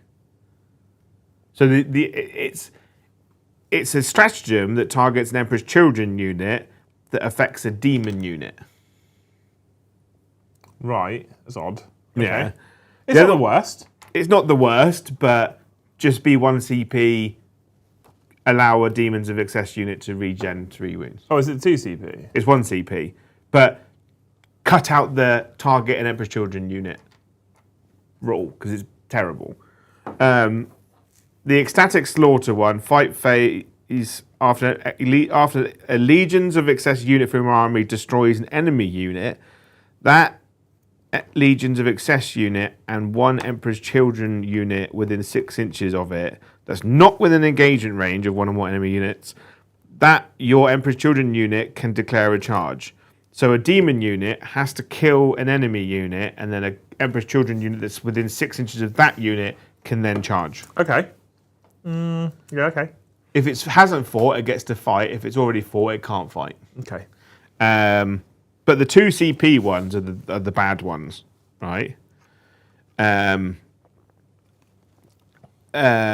phase, 1 Slanesh beast, Slanesh infantry, or Slanesh mounted unit from your army that has not been set to fight until the end of the phase. Each time a model in your unit makes a pile-in or consolidation move, it can pile in 6 or 3. When doing so, it does not need to end that move closer to enemy unit, provided it ends that move as close as possible to the closest enemy unit. 2 CP. It is quite a lot, isn't it? In every other codex, it's 1 CP, that strat. Yeah, I think you're just being a bitch. And then the other one is end of your opponent's fight phase, 1 Demonet's unit from your army that is not within engagement range of one or more enemy units. Remove your unit from the battlefield and place it in strategic reserves. If it arrives back on the battlefield in reinforcement step of your next movement phase using deep strike roll, it can set up anywhere that is more than 6 inches horizontally away from enemy units, provided it is also set up wholly within 9 average. So it could deep strike within 6 and still charge. There's 2 CP on only Demonettes. It's not good. It's not a good stratagem. If you change that to any Legions of Excess demon unit, it's better. Yeah. But 2 CP is too much. I think you just want your cake and eat it, though. I would say I would change the stratagem entirely to 1 CP and just say put a Legions of Excess unit into reserve. Get rid of the 6-inch deep strike thing, bin that off, just streamline it to 1 CP, put a unit in deep strike reserve. Did you stick arms on when you... I just glued the whole model together. Did you? Yeah. You're such a fucking sadist. The only thing I didn't do was glue it to the fancy bases. You're such a fucking sadist, honestly. Right.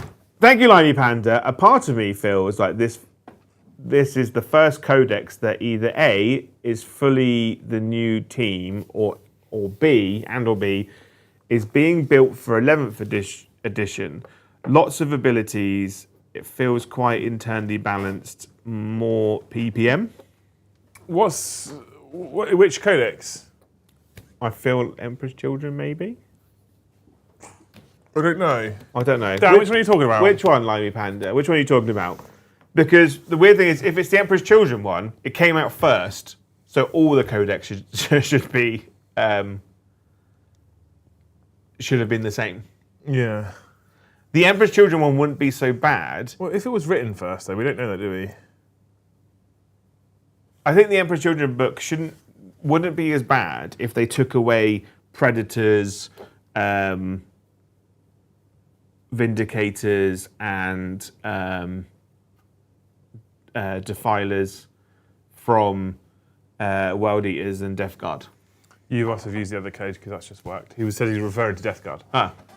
I think the Death Guard codex is very good. I think it's very internally balanced. If you're essentially, with Death Guard though, I feel like, why would you have one book in the middle of 4 be the only one that's set up for the next edition? Because realistically, all of these books are set up for the next edition. We also know that the release rate isn't directly correlated, or the release order isn't directly correlated to which order they're written in. We do know that. Yeah.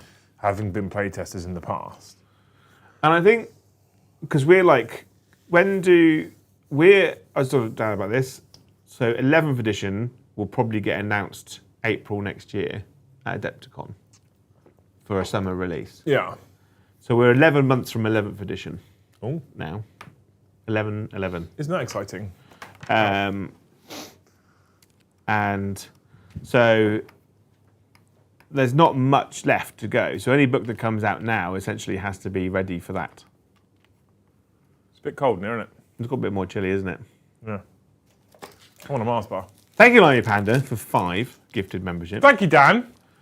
I hope that you are given a month's supply of those Haribo strawberry squishy things. Oh, they're nice. The foamies. I always associated them with going on holiday to like Greece and France. Like when I was a kid, I never saw them in England. They were only available on holiday. They were like proper holidays. To Greece. We were poor. But they have them in B&M now. Right. Yeah, so that's like a little holiday for you. You know, I don't think I've ever seen you in a B&M. I've been BM. Yeah? There's one down the road.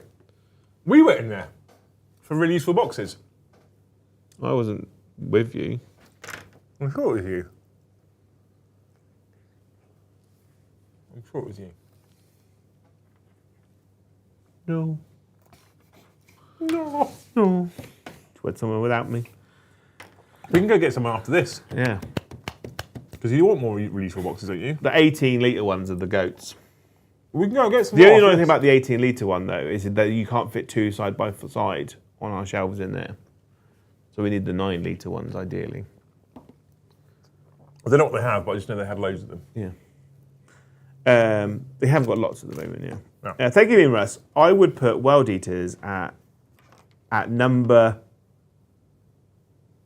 They put no number as they only have one battle line. I put them at number 4, but he's written the letter 4, the number 4, as the word 4, Right. but missed out the U.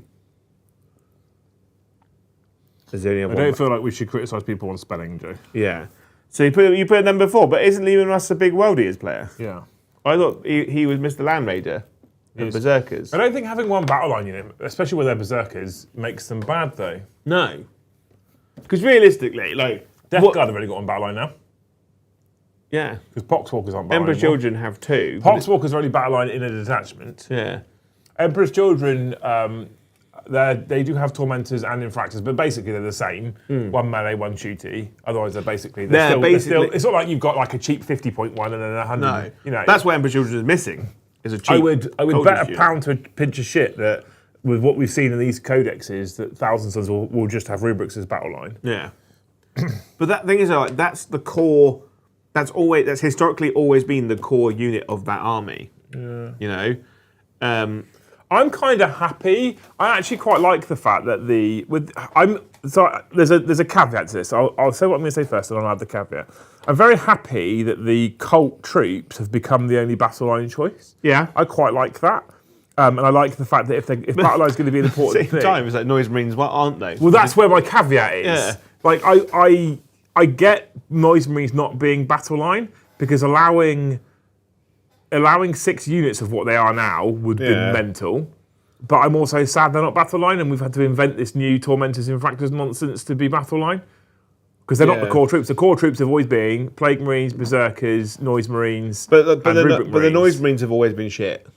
They have, but I think they could have made them better and a unit of 10 and still a core battle line unit. It didn't need to do what they've done with them. I think even as they are, you could have just made them a battle line unit. You reckon? I think they're too good to be battle line. The thing is, though, it's a 6-man unit of toughness 4, 2 wound models with a 3-up save, and they die fast. Yeah. If someone shoots at them, they just die, right? They've basically got a 3-shot heavy bolter with really short range, Yeah. which is good. A 3-shot heavy bolter that ignores cover. Like that's all right. And then you've got the 2 big guns, which are actually quite good. They are a good. They're a great gun on a terrible platform. It's not terrible. It's just a space. It's just in the less lethal edition, they die too fast. Yeah. It's not a terrible platform. It's just that the lethality of the game is too high right now. Yeah. And they went, we're going to give all Space Marines 2 wounds, and we're going to give Terminators toughness 5. And then what we did is we're going to make the standard profile strength 6 minus 2 damage. And that was an odd choice. Yeah. We've pushed all the toughnesses up and all the durability up so that the game is less lethal. What we've also done is we've pushed all the strengths up and all the damage up. It's been a bit of an odd choice. Yeah. So Noise Marines don't feel as durable as they probably should feel right now. But that's, in essence, that's also true. That's also true for Berserkers, mate. But look at the size of them next to the size. Like the Noise Marines are bigger than them. But they're not. But if you give them the backpack and the gun and the stuff, they're basically they're more armor. The the flawless blades don't even have stomach armor. They're like, look at these abs. You know that scene in Step Bros where his like real arsehole brother like lifts his shirt. And he's just like fully shredded and it's all oiled up. That's like every Emperor's Children. He's like, I don't need a shirt. Just look at how fucking ripped I am. The flawless blades, by the way. Stunning models. What a kit.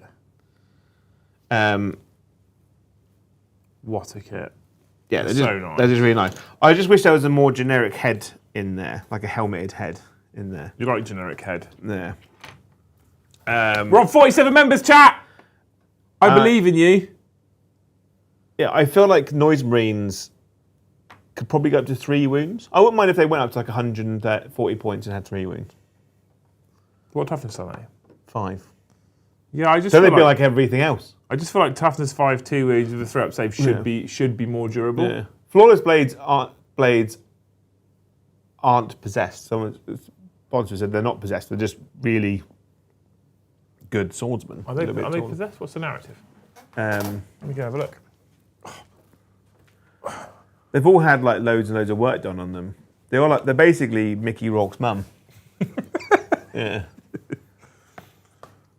Peerless Bladesman, that's your favourite, isn't it? The Peerless Bladesman is my favourite detachment. Is it the best?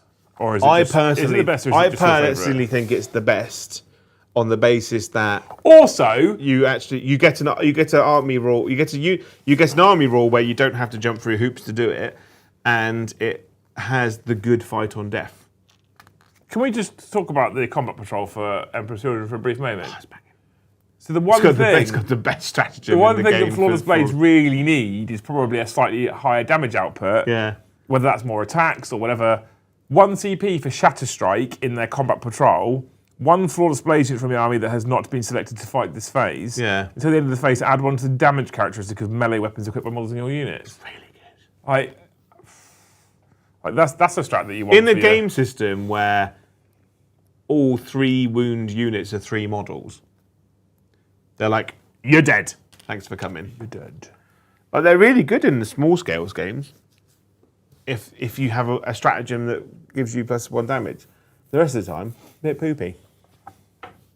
Stim-saturated sword fighters with the fixation of addicts. Flawless blades are a devolved continuance of the ancient Palatine blades. They are hideous in appearance, bearing an unsettling similarity to some demons of Slaanesh. These masterful fighters are too selfish to share their flesh with such warp-spawned entities, but do bear the rewards of the Dark Prince. So they're not possessed. They're not possessed, they just take on the gifts. Yeah. They're like, gift me, daddy. You know? Yeah. Yeah. They're fucking sex is what they are, Jay. They are really nice.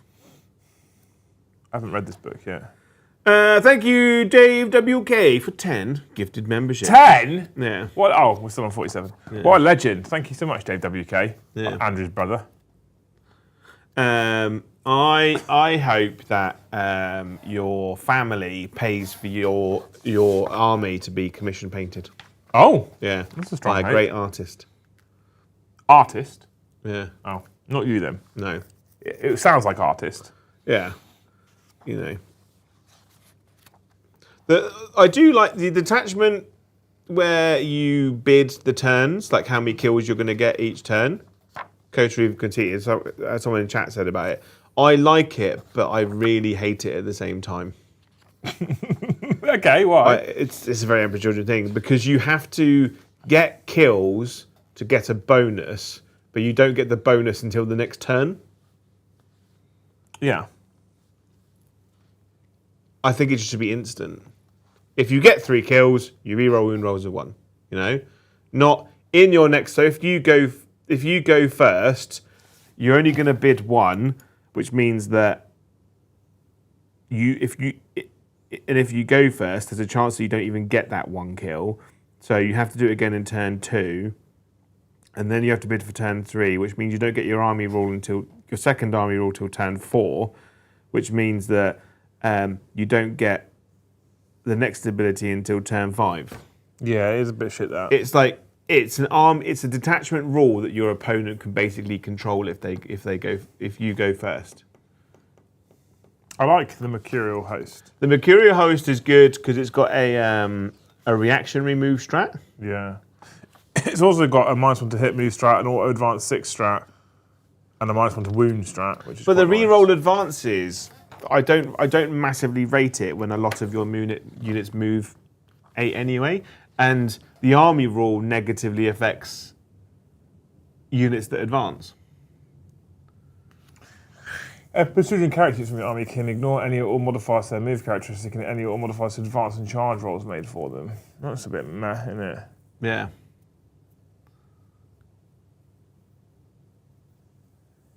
And then you obviously your warlord gets to re-roll wounds, and then if someone else gets a kill, they become The favoured. the favoured, but they have to get the kill first, which means that they don't get the ability until they next activate. Yeah, that's weird, isn't it?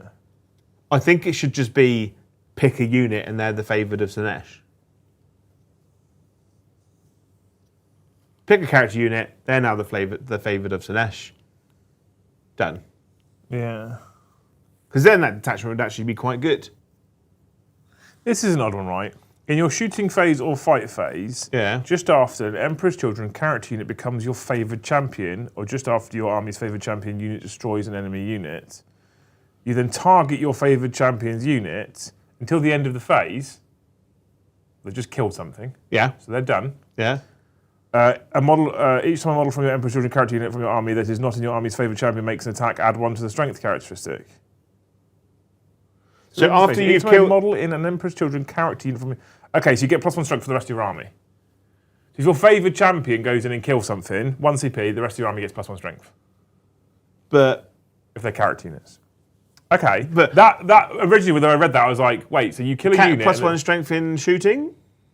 Your shooting phase or fight phase, Okay. just after an Emperor's Children character unit becomes your favoured champion, or just after your favoured champion's unit destroys an enemy unit, your army's favoured champion unit is the target of the stratagem. Until the end of the phase, each time a model in an Emperor's Children character unit from your army that is not your army's favoured champions makes an attack, add 1 to the strength characteristic of that attack. It's not a good stratagem. It's fucking... Because if you've got Fulgrim in your army, he has to be... It's overcomplicated nonsense, Yeah. is what it is. Much like the army rule. All of the army rule and all the detachments are do this thing, you might get this if you do this, and then someone else benefits maybe. I'm surprised you haven't gone for rapid evisceration. I've decided that I don't like any detachment that means that you have to get out of a transport. I thought you loved them. The only one I like is the guard one. Yeah, that's why I thought you loved them. But the other ones I don't like because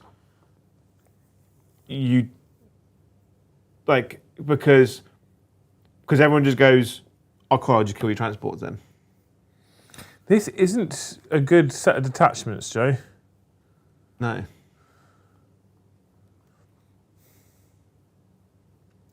Yeah. The reason I like this one is you've got a -1 to be hit strat, which is good. +1 AP strat's good. +1 AP is very good for infractors, or even peerless bladesmen. Where like, the flawless blades, you can make them AP4, which means that like things like knights don't get a save. And you've got the 2 CP just automatically fight on death. I like the 2 CP charge in as well, but I feel like that should be 1 CP. Yeah, but the problem is that they're 2 CP strats in an army with terrible CP management and no ability to make strats cheaper. Yeah. That is a problem. Right, chat, we are probably about 10 minutes away from finishing this particular show. I've still got this to go. I know, that's why I said 10 minutes. Yeah. And we're on less than halfway to the membership goal. We've got 3 to go to hit 50 members. Can we hit 3 to get to 50 gifted in the lunchtime show? That'd be great, thank you, please. Yeah. Kazarian, obviously. Acer now. What hero? We talked about Kaz, the same person. Team Mukas. Yeah.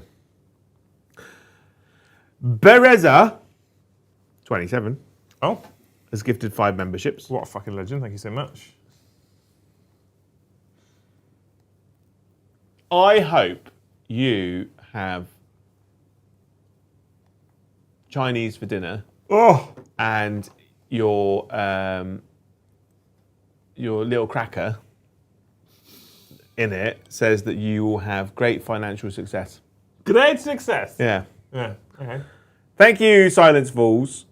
That's a great hope to give, right? Because it's down to that person to make it come true. They have to just order the Chinese. Yeah, it's ordered the Chinese and it came through. And if it's got a fortune cookie, it probably gives everybody hope there's great financial success. Yeah, or you'll have great success in life.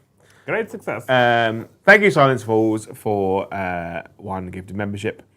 Thank you, Rum O'Clock. It says, Joe, Slangor Fiend Bloods make good EC spawn, long as you like Goatman, and swap out to 50 mil. So that's my plan, Rum O'Clock, is that I want to do that, but you can't get hold of them for love nor money because Games Workshop didn't make enough and they all sold out all the time. What's this for? So Slangor Fiend Bloods are Head Knights of Slaanesh models that everyone's using for Emperor's Children Spawn. Oh, right, okay. Because they're just big, angry goat men, right? But you get 3 in the box, you need 2 boxes, and you get 6. It's not bad. Basically fill out 3 units. Or 1 box does you 1 unit and you have a spare. But you can't fucking get hold of them. As soon as this army got announced, as soon as Emperor's Children got announced, they just immediately sold out. I blame Mikey. It's Mikey's fault because he told everyone to do it. I'd use boob horses. I was thinking about using boob horses. Only because I wouldn't touch the demon detachment. Yeah. Just use boob horses. But I don't want to buy boob horses and then Games Workshop go, oh, we're really sorry, we fucked up. We have them. They're on the wrong size base. Oh, are they? Yeah. Oh. Because they come on 50. Because Spawn are on 50 mil. What are boob horses on? 60 oval. Oh, boo. Yeah, buzz. Touche. Yeah. Thank you, Silence Falls. Talking of ads, I really want some 7-Up. Do your best.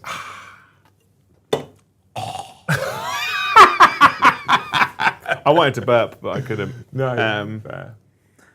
I was worried that I'd just go, I just like kind of like sicky vomit all over the place. Thank you, Pan. So you're saying you don't really love cereal, #ad. I don't know. I don't really love cereal. I'm really into big square crumpets at the moment. Golden Grahams. I eat Golden Grahams. You can't really get them in this country. It's hard. It costs a fortune. Yeah, Asda, Tesco is really expensive, I think. Not for Golden Grahams. They don't sell them. They sell cinnamon grahams. They sell Golden Grahams. Oh. Yeah. Yeah. I have to get them from abroad with like French writing on them. So I don't mind those. Smells of garlic. I don't mind a bit of fruit and fibre. Yeah. I love you know the Weetabix, the squares, the little ones. Shreddies. Yeah. But I like the one that got like blueberry in. Okay. Counts one of your 5 days, is it, Joe? Yeah. But one of my favourite I eat at the moment is giant square crumpets with peanut butter on.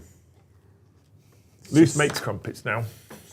As in she physically makes them. From scratch, yeah. She's got way too much time on her They hands. are dense. When last week we had, I think it was Tuesday evening. Yeah. No, Monday evening. Yeah. It was Monday evening. We had late night crumpets. Yeah. And we had budget Benedict. There's an eggs Benedict. Yeah, so she just put poached eggs on top of ham on top of the crumpets. Yeah. It was fucking incredible. Yeah. I feel like we didn't have you need to give her more to do. Yeah. Because she's like, what are you doing? Oh, I'm making pasta. What are you doing? Oh, I'm making my own wraps today. Yeah. You know? Yeah. That is a woman crying. That's like when your dog's like sat at the dog back door asking to go out because it's bored. She's now got a one of them machines you use to mill your own grain. Oh my God. She's now milling her own wheat. You say this now, but I know what house you're coming to when the apocalypse hits. Not yours. You'd be well fed. No, because it'd take ages. Is it? She'll be churning butter soon. It won't be long. Yeah. She's been looking into it. Yeah. Fucking knew it. About to lose our bathtub, I reckon. You're gonna come home. There'll be no light bulbs, and you'll be living in a Tudor house, and you've got to like carry around a candle to see. Because she's like, I only live like a 12th century peasant. I don't now. think that's a possibility because if she did that, so we had no power, then I wouldn't be able to stream. And if I don't have a stream, I can't. Well, yeah, but technology exists outside your house. I still can't. I still do 3 out of 7 shows from my house, Jay. I just think that she's like a woman born out of time, isn't she? Yes. You know. Yeah. That's what attracted me to her. She's not yet aware she can vote, Joe. She's like a. She's like a 1930s Austrian farmer's wife, isn't she? Don't tell Brom that. Yeah, God. Gonna whisk her away. She's also got blonde hair and blue eyes. Yeah. That's a problem, isn't it? Okay. He wants to barter with us. Okay, what's Ash want? What does Ash want? Whatever it is, the answer's 50 gifted. Ash Thompson asks, what detachment are you running today? For 199. You said your mechanic bill was less. You could have forked out more, didn't you? It's like, what detachment are you running today, and why is it the Terminator one? I don't think it's the Terminator one that I wanted to I run really today. like the Terminator one because it's the only one I read because I like Terminator. Yeah. I was like, Terminator detachment. I'll stop here. Thank you. Done. I like the one. Champions of Contagion, I like. Well, At the start of the battle round, you can select one of the plagues listed in Nurgle's gift until the end of that battle round. That is your chosen plague, instead of any previous chosen plague. Oh, that's good. So you take your army rule, where you pick one for the rest of the game, and then you just keep swapping each battle round. So you can go basically -1 to hit or -1 toughness. You go -1 toughness is always. So you can go -1 to hit, or worsen your save characters at 1, or worsen the move, leadership, and objective control by 1. That's good, isn't it? Yeah, I you like just that. change it each battle Yeah. round. Is it? You got a 1 CP strat, Yeah. right? Shooting or fight phase, crits on 5s, which is good because they've got lethal everywhere. You've got a 2 CP strat.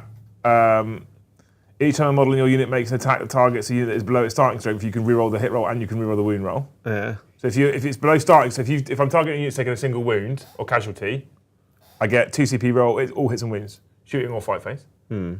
You've got another one, opponent's shooting phase or fight phase, just target selected targets for 1 CP, right? Plus 2 toughness, which is good on toughness 7 Terminators. That's fucking gross, isn't it? Yeah. You've got 1 CP Rabid Infusion, start the fight phase, fights first. You have to include a character in that unit, but fights Yeah, but first. in the Black Legion detachment, I can only do it versus my oath target. Yeah. Mobile Vector is 1 CP, movement phase before reinforcement step.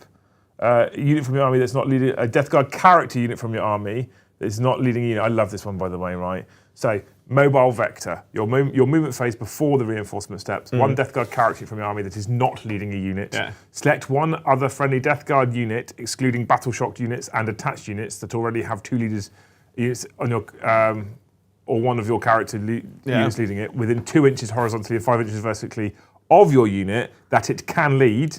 Your unit then attaches to that unit as a leader. So if you've got like Typhus leading 3 Death Shroud and you kill the Death Shroud, and then I can move into within range of my other 3 Death Shroud, pay 1 CP, and then I'll join that unit. That right there Should be a core strat. should be a core strategy. Should be a core strat. 100%. Without doubt. That is the stratagem that everybody wants. Yes. You start to see why I like this detachment quite a lot. and then you've got shooting phase, a biologist putrefy unit from your army that is not within engagement range of 1 or more enemy units, has not been selected to shoot this phase. Is there a limitation on that strat? What do you mean? Say you've got a Lord of Contagion leading a unit of Terminators and Typhus's unit dies. Yeah. Could he then join that unit whilst the Lord of Contagion So it says, right, excluding battle shock units and attached units that already have 2 leader units or one of your character units leading it. So you can't, because it's being led already. It stops it. It says 2 leader units or... One of your character units leading it. Okay. Yeah, so it stops it. You can't do that. Okay. Right? So they can't join a lead unit. So yeah, you can also, Death Heads is great, right? 1 CP, biologist putrefy unit from your army that is not within engagement range of 1 or more enemy units and has not been selected to shoot this phase. Select 1 enemy unit, excluding vehicles, that is within 8 inches of and visible to your unit. Until the start of your next turn, that unit is under the effects of all of the plagues. So 1 CP, you're -1 to hit, and you're -1 save, and you're -1 leadership, -1 move, -1 OC. That's good, isn't it? It's a good detachment, isn't it? It's pretty good. It's sprint. No, you can only lead things that you could lead. So Typhus then couldn't like go leading. I don't know something. Typhus can lead Poxwalkers. So like, if I don't think he can't lead Plague Marines. I don't think. I don't think he can lead Plague Marines. No. So Typhus then couldn't suddenly lead Plague Marines in that particular CP. But I think it's really good. So like your Malignant Plaguecaster couldn't then start leading Terminators. You couldn't do that. Yeah. But they 11th edition they have to make that stratagem a core. It's fucking good, isn't it? Like I kind of feel like why wasn't that a core strat to begin with? Yeah, I agree. Champions of Contagion, motherfuckers! Why did it take 2 years into the edition for them to put that stratagem in the game in one codex? Although I will say, I was also tempted with the Death Lord's Chosen, which is the Terminator one, I think. No? Yeah, the Terminator one. Yeah, all Terminator strats. Yeah, the Death Lord's Chosen is my favourite. Have you heard the Deadly Vectors? In your opponent's command phase, roll 2d6 for each afflicted enemy unit, subtracting 1 from the result if that unit is below half strength. If the result is 6 or less, the enemy unit suffers d3 mortal wounds. It's so good. 6 or less. Yeah. D3 mortal wounds. It's like better than Shadow in the Warp because it happens every command phase. Yeah. It's better than Shadow in the Warp. It's better than the Demon's Detachment. Is there a timing restriction, or can you use it on a character initially solo? Yes, you can use it on a character initially solo. So it happens in your movement phase before reinforcements. So, and the reason why it does that is it means it's after your character's moved before reinforcements come in. So your character moves in range of that unit, and then you could just attach him, and then your reinforcements come in. So it's not even in the command phase. Yeah. You'd have to think. You'd have to be luckily in the right spot. It's very good. Yeah. It also means you can move your character this way, your other unit this way towards each other, and then you can then attach. Yeah. And if your character starts solo, that's fine. It just is a character that's currently not leading a unit. Yeah. You didn't have to have previously been leading a unit. Yeah, there you go. There Chat, we're still on 47 members. Come on, you fuckers. Sorry, Jay, carry on. Demigorgon. It says, when we have all 4 Chaos Codexes released, may I request a 4-way 1v1v1v1 so we can watch Chaos kill one another? No. I mean, you can request it, actually. Yeah, you can request it. You can request it, but it doesn't work in a streaming situation. It won't work. It doesn't work. So there's a couple of restrictions. First of all, we've only got 4 mic inputs. So we have to have the deck with no mic, which means no chat interaction, which means it doesn't work. Oh, there's only 4 inputs, though, isn't it? There's only 4 inputs, yeah. Secondly, it's often messy enough with Joe and Tom talking over each other the whole time. I can't imagine if there's 5 people in the studio. Yeah. Thirdly, having that on camera, having done a 4-way on Titans on stream, it's fucking messy. Yeah. It just is. So. Because you can have like 2 people on screen at any one time and the other 2 go and sit off, but the moment one has to be involved, one has to leave, one has to come back. I think it could just increase the length of the I also game. think like things like 4-way games are just not fun. They're just messy. Games Workshop haven't released a rule set or haven't come up with a functioning way of having a multiplayer game. I think you go 2v2. I think if you want to do the 4 gods, you just I think you could do a mini tournament. Yeah. So you could take one of each god, you could put it in a like jumble the numbers up, pull them against each other. Yeah. Death Guard versus World Eaters, Emperor's Children versus Thousand Suns. Yeah. And then you play those games and then play the final and play the 3rd, 4th place playoff. And we could rank each 4 gods then. We could do I think that. you go everyone plays everyone, the person with the best score wins.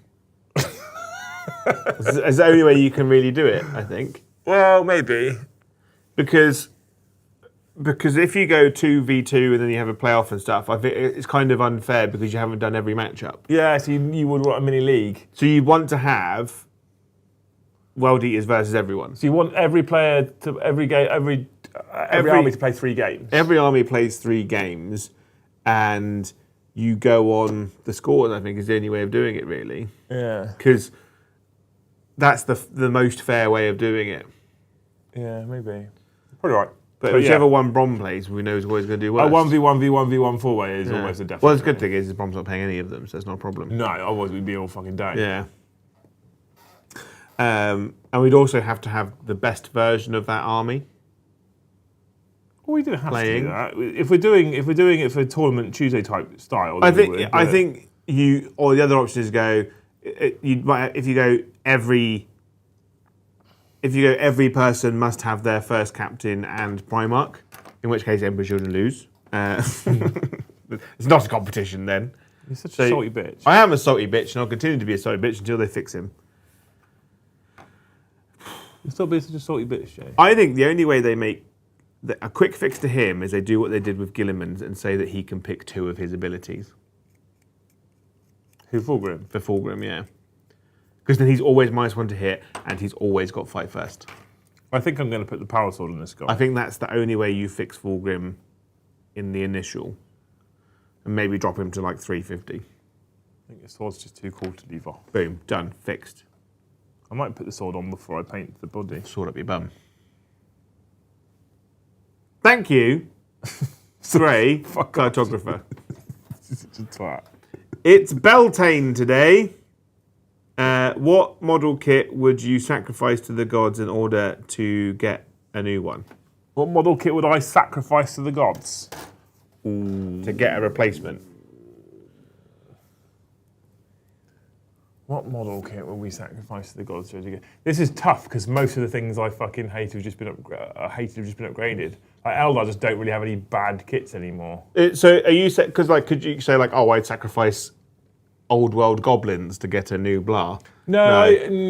Or are you saying I want to get rid of the old kit to get the new version one? Or do you go, I'd sacrifice this kit within this faction to get another one for that faction? So saying, I would sacrifice the Blood Angels upgrades brew to get a Death Company unit. I feel like we need to do some Jeopardy. I think there needs to be some Jeopardy involved. So I feel like you need to sacrifice a unit in the codex that's never going to come back to be able to get an upgrade from another codex. Oh, Souls, done. I would sacrifice the Blood Angels captain right, okay. for Gabriel Seth. Okay, that's fair. There we go. I like that one. That works. There's a little bit of Jeopardy there. Yeah. I actually think the Blood Angels captain is quite nice. Oh, it's a lovely.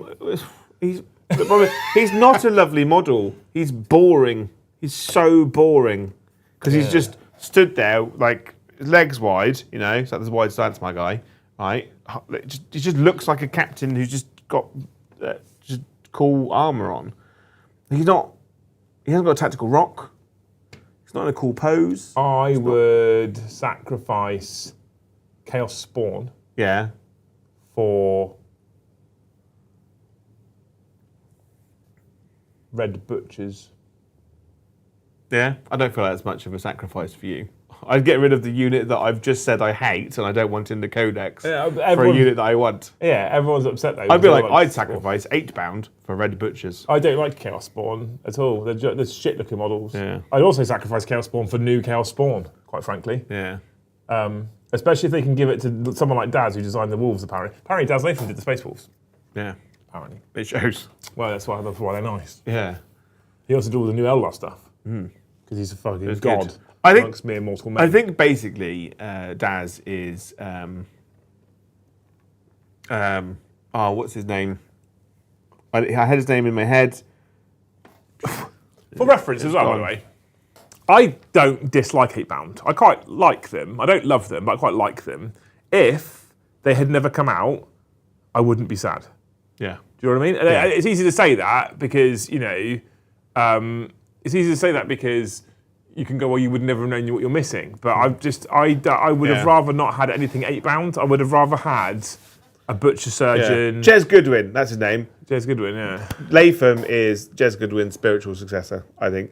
Jez Latham just needs to drink a bottle of whiskey a day and smoke 40 cigarettes. And then he'd be on par.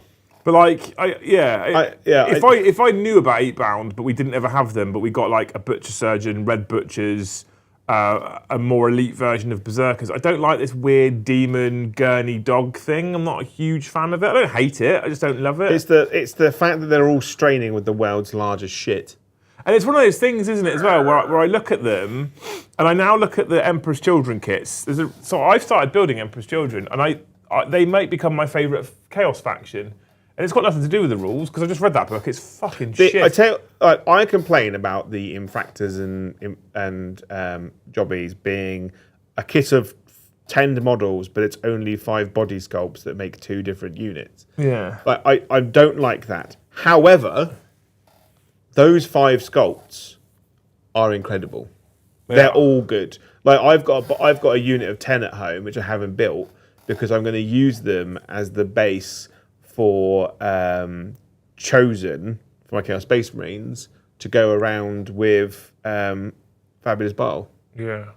And I'm going to do the Mumble Fancy. But I'm also going, I wouldn't mind getting those as the base models for the Night Lords upgraded kit. Well, the more you keep saying that, then that must mean they're a good kit. It's a really nice kit. I'm just annoyed that I get 5 body sculpts that make a 10-man unit that make 2 units, and Space Wolves get 2 infantry units that use 10 individual sculpts. I'm so happy. It fucks me off to no end. I'm so excited. I was like... Even then, like, look at the Space Wolf stuff that they've showcased, especially after Monday, where they've showcased the Wolfguard Terminators and all the extra characters. I'm looking at that release, and then I'm looking at 8-bound, and I'm now feeling disappointed, which is interesting, because for me, I think, in terms of pretty kits, top of Chaos, in terms of Chaos pretty kits, top of the leaderboard for me, Berserkers. The new Berserker plastic kit is fucking incredible. Underneath that sits basically everything Emperor's Children. Pretty much. In terms of kits. Underneath that, there's a couple of generic Chaos Space Marine kits that I quite like. The new Possessed are quite nice. Yeah. You know? And then we start to hit the realms of... I quite like Death Shroud, but again, it's one of those things. I don't understand this, and it really annoys me. Here's 3 models. You can take them in units of 3 or 6, but they're only really 3 poses. Yeah. And they're not really 3. They're 3 poses that are all kind of the same. Yes. Yeah. Which I get, it's hard to do, but like at least give me 6 poses for fuck's sake. Yeah, it's like that Office meme where it's like, here's 2 pictures, like it's the same picture. Yeah. And then I look at, like I said, Wolfguard and Head Takers and stuff. I'm like, oh god. So you've just pissed all over everything I love. Looking at the Grey Hunters and the Blood Claws, I want to use those as the base for converting White Scars intercessors. Yeah. Because they just look nicer and they're more dynamic for an army that looks like it runs around. I'm so excited. Like I'd almost say they'd also make a great base for Death Company. Ones that can't hear. Yeah. Like they're just... Oh my god! It took me a while to notice that even the Crux Terminators and all of the Terminators have got wolf heads in the middle. Yes. Oh mate, the detail! I love it. I love it so much. And they're not overdone either. But World Eaters and Emperor's Children didn't get new Terminators. They have to use Chaos Terminators. Which, don't get me wrong, I love Chaos Terminators. Just their loadout options are dog shit. Yeah, we're on 57 members now, chat as well. Their loadout options are an insult to everything that I hold dear. To me specifically. We're well over schedule now. We should start firing through, I think. Tack the Unknowing, little crime would be speed down the bus lanes. Oh, I love it. I like that one. I do that sometimes. Yeah. I got a ticket for driving down a bus lane in London. Well, all the cameras for bus lanes in Southampton are forward facing, which is fucking fantastic when on a motorbike. Yeah. But aren't bus lanes bikes as well now? They're just giving up. No, well, so it depends entirely on the county you're in. Yeah. So Southampton specifically, you're not allowed to go in the bus lanes on a motorbike, but all the cameras are forward facing. Yeah. Like if you literally get a tyre in a bus lane in London, it's like immediate fine and to jail. Well, it could be worse. It could be in China. Yeah. If you get done for a traffic, I was like full stop. If you get done for a traffic fine, a traffic violation in China, I think if I remember this right from something I've read, you're basically fined and it's taken out of your bank before you get home. That's awful. Especially if you're poor, that's not good. I know. But it's like don't speed then. But it's like fines in England, like you have to pay within 28 days. But if you pay in 16, it's half price. Yeah. You know? It's not half price, it's the price. It's just the double price, it over. double it. But it's like but if you do your crime at the start of the month, you're fucked because you have to wait till the end of the month anyway and pay the double. Yeah. It's just a bit thank you, Brandon, like I say. Is robbing a Games Workshop store a petty crime? No, that's a major crime. Yeah, because value is significantly higher. And if you're robbing a Games Workshop store, then what you're doing is you're stopping other people from our community from getting their Games Workshop. What if you just smashed the window of a Games Workshop store? It's not robbing then, is it? That's just smashing a window. What if you stole everything and just moved the contents of the store into the road and then left? It's not robbing then, is it? Well, it is robbing because it's not. You've taken it off the premises. No. That's not what robbing is. Taking it off the premises is not what robbing is either. Yeah. The definition of theft in English law is the appropriation of property with the intent to permanently deprive. What if you emptied an entire Games Workshop store and moved it, placement for placement, into a shop on the opposite side of the road that was empty? Well, so can Games Workshop just go in there and take it back the next day? No, you're not at the door. Oh, well then that's theft because you've intended to permanently deprive. But inside, it's a 1-for-1 copy of the shop across the road. You've still intended to permanently deprive, so you've still stolen it, but you're then selling it to someone else. No, it's not a shop. You're not the shop. You're not running it as a shop. You just moved it across the road. It's like people that like glue everything that was on the floor to their ceiling, so it looks like their room's upside down. Okay, good. All right, good. Thank you, Adam Collison. Let all the animals free at London Zoo. I'm into that. I'm down for that. Yeah. Thank you, Evan Tumnum for 1 gift of membership. Thank you, Leaks Veeks. It says, for my minor indiscretion would be that I'd lob a paper milkshake cup full of bum gravy at Michael McIntyre. That's very specific. I'm here for it. What's Michael McIntyre done to you?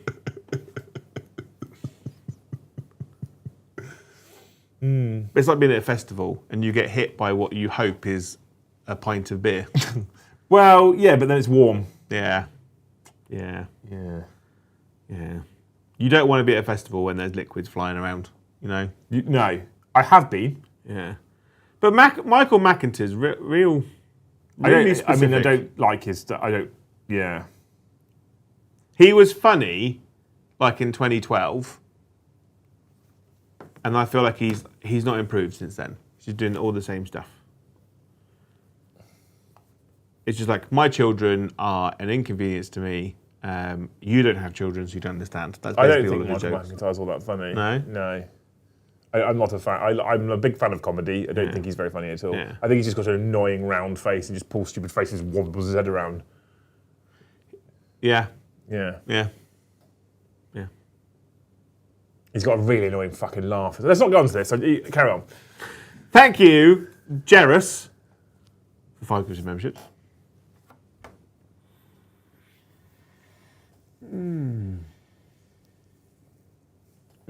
I hope that when you go away for the weekend, when you go this weekend, I hope you go somewhere like the beach, and the ice cream shops are all giving away free samples, but in full-size waffle cones. I hope no one throws their bum gravy at you. Yeah. If you're Michael McIntyre, I hope a strange man doesn't throw a literal milkshake cup full of shit at you. I like the name bum gravy. Is it? If you noticed. I'm sorry.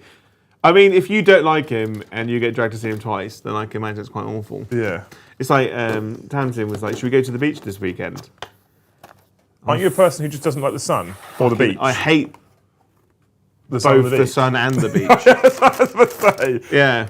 I feel like she's doing this on purpose to punish you, Jay. But like, obviously, I we're don't going with a things. child, so obviously, like, she likes the beach. My partner likes the beach. It's one of those things as a parent and partner that it's one of those things that you just have to put up and deal with. But there is an arcade, ice cream, and fish and chips. Okay, that sounds better. Right, three things I do like: a 2p pusher, the chips, little machine. I don't know. Yeah, and ice cream. Okay. So you scream. Yeah. So that's okay. That's all right. I can deal with that.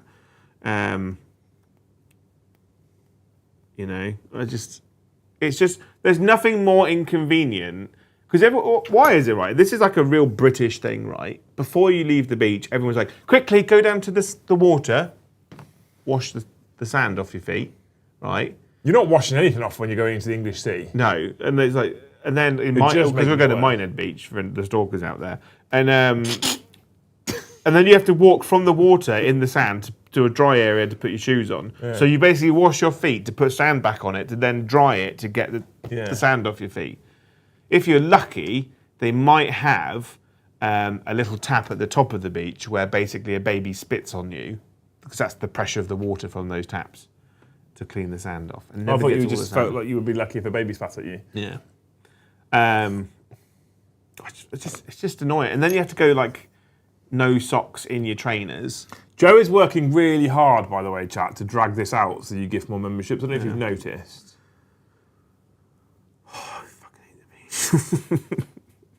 But I love my partner, so that's why I'm going.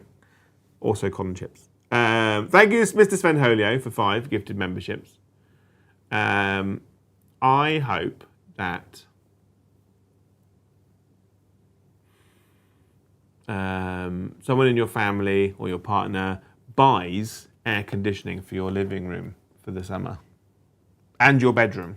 Nice. I did notice in Morrison's the other day that there is a significant number of desk fans now for sale again. Yeah. So get them all out. Get them out. Sell them. I feel like desk fans are sold and created by the electricity company. Because like your electricity for like 3 months literally like quadruples. Yeah. So I really want Emperor's Children to be really good, Joe, and I'm a bit sad. I don't want them to be really good. I just like them to be good. Yeah, that's fair. know? I think they are good. I just don't think they're really good. If games are like you could have an Emperor's Children Predator, I feel that's a good start. I probably won't buy them, but I feel other people would. Yeah. What would I like to see in Emperor's Children?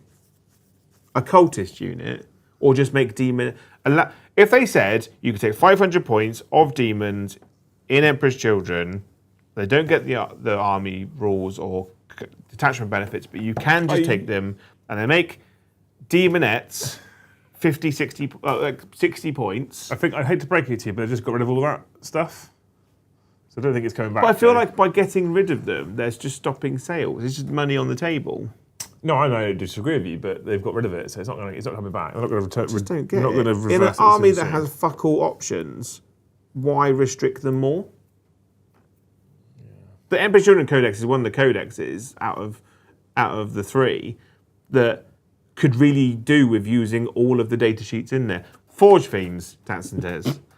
You can only build one type of thing out of a box that makes 2 things. Mate, when I first opened that fucking World Eaters Codex, one of the first things I did was scroll straight to the back, and I checked out whether they had Predators and Forge Fiends still in World Eaters. When I saw them, I fucking laughed. Predators, Forge Fiends, and Defilers. Yeah. Yeah. How many gifted do we need? And they're fucking incredible. Gray, we need 42. It's not going to happen. Their Forge Fiends are the best Forge Fiends that anyone has access to. World Eaters? Yeah. Although we did Because get they're a comment. D3 shots rapid fire and they re-roll all hits when they shoot at the closest unit. Yeah, apparently there was a comment where Tom didn't shoot at the closest unit and re-rolled all of his Yeah, hits. so basically there was a bit where one Forge Fiend straight clapped an entire 6-man unit of Sangard and Dante in one round. Paddy had to re-roll a save to save Dante. It just went, you're dead, right? And then someone in chat was like, it's the closest unit, and Dante's unit wasn't the closest unit. So I was like, you have to re-roll it. You can't just leave it because that's it's a massive huge game. swing. Yeah. I think it killed 2. Yeah. Makes a big difference. Yeah. They're really, really good when you remember the rules. I do think 2 Forge Fiends is an auto include in World Eaters. Yeah. Yeah. I'm not going to take them in World Eaters because that's Berserker points. That's fair. That's points that Berserkers fill up. Yep, I agree with you. Yeah. I like that. I like that commitment, Jay. The thing is, though, I wish that when the Emperor's Children book was released, I feel like they should do this for every codex release. There should be an honest interview with the design team or the designer who did that codex as to why they've done things. And they go, Emperor's Children don't have access to things because they're just, as a legion, they're massively divided. You know, they're not maintaining tanks. They don't really have demon engines. They have demonic allies, but they just don't have access to all these things. You know, and that's why we made that decision. But as a result, we've made the units they do have access to really, really good. Yeah. But in this situation, the first part of that analogy was correct and the second part was wrong. If they said that you don't have access to much, but what you do have access to is good. Yeah. I think and then we're like, these are our decisions for World Eaters. These are our decisions for Death Guard. It just seems very fragmented, doesn't it? Yeah. Doesn't seem to make a lot of sense. Also, they need to FAQ the generic Lord Exultant to be able to join Flawless Blades. Yeah. Joe wants all of his pie. It's like, why can't... They're like a cool swordsman bodyguard unit. Why the fuck aren't they bodyguarding the leader? Emperor's Children Chaos Terminators are so shit. They're so shit. It was like Games Workshop. No, I specifically hate the person that made the decision to make the Terminators in general a really awful unit. I feel like leading up to this, composition. we shouldn't have made a big thing about how excited you were about Emperor's Children. Yeah, and then I was like, I'm really excited about Emperor's Children, having decent Emperor's Children Terminators, and their Games Workshop like, Joe said he likes them. Make them a unit of 5, but don't change how you build the models in the box. Yeah. I do feel a little bit sorry for you.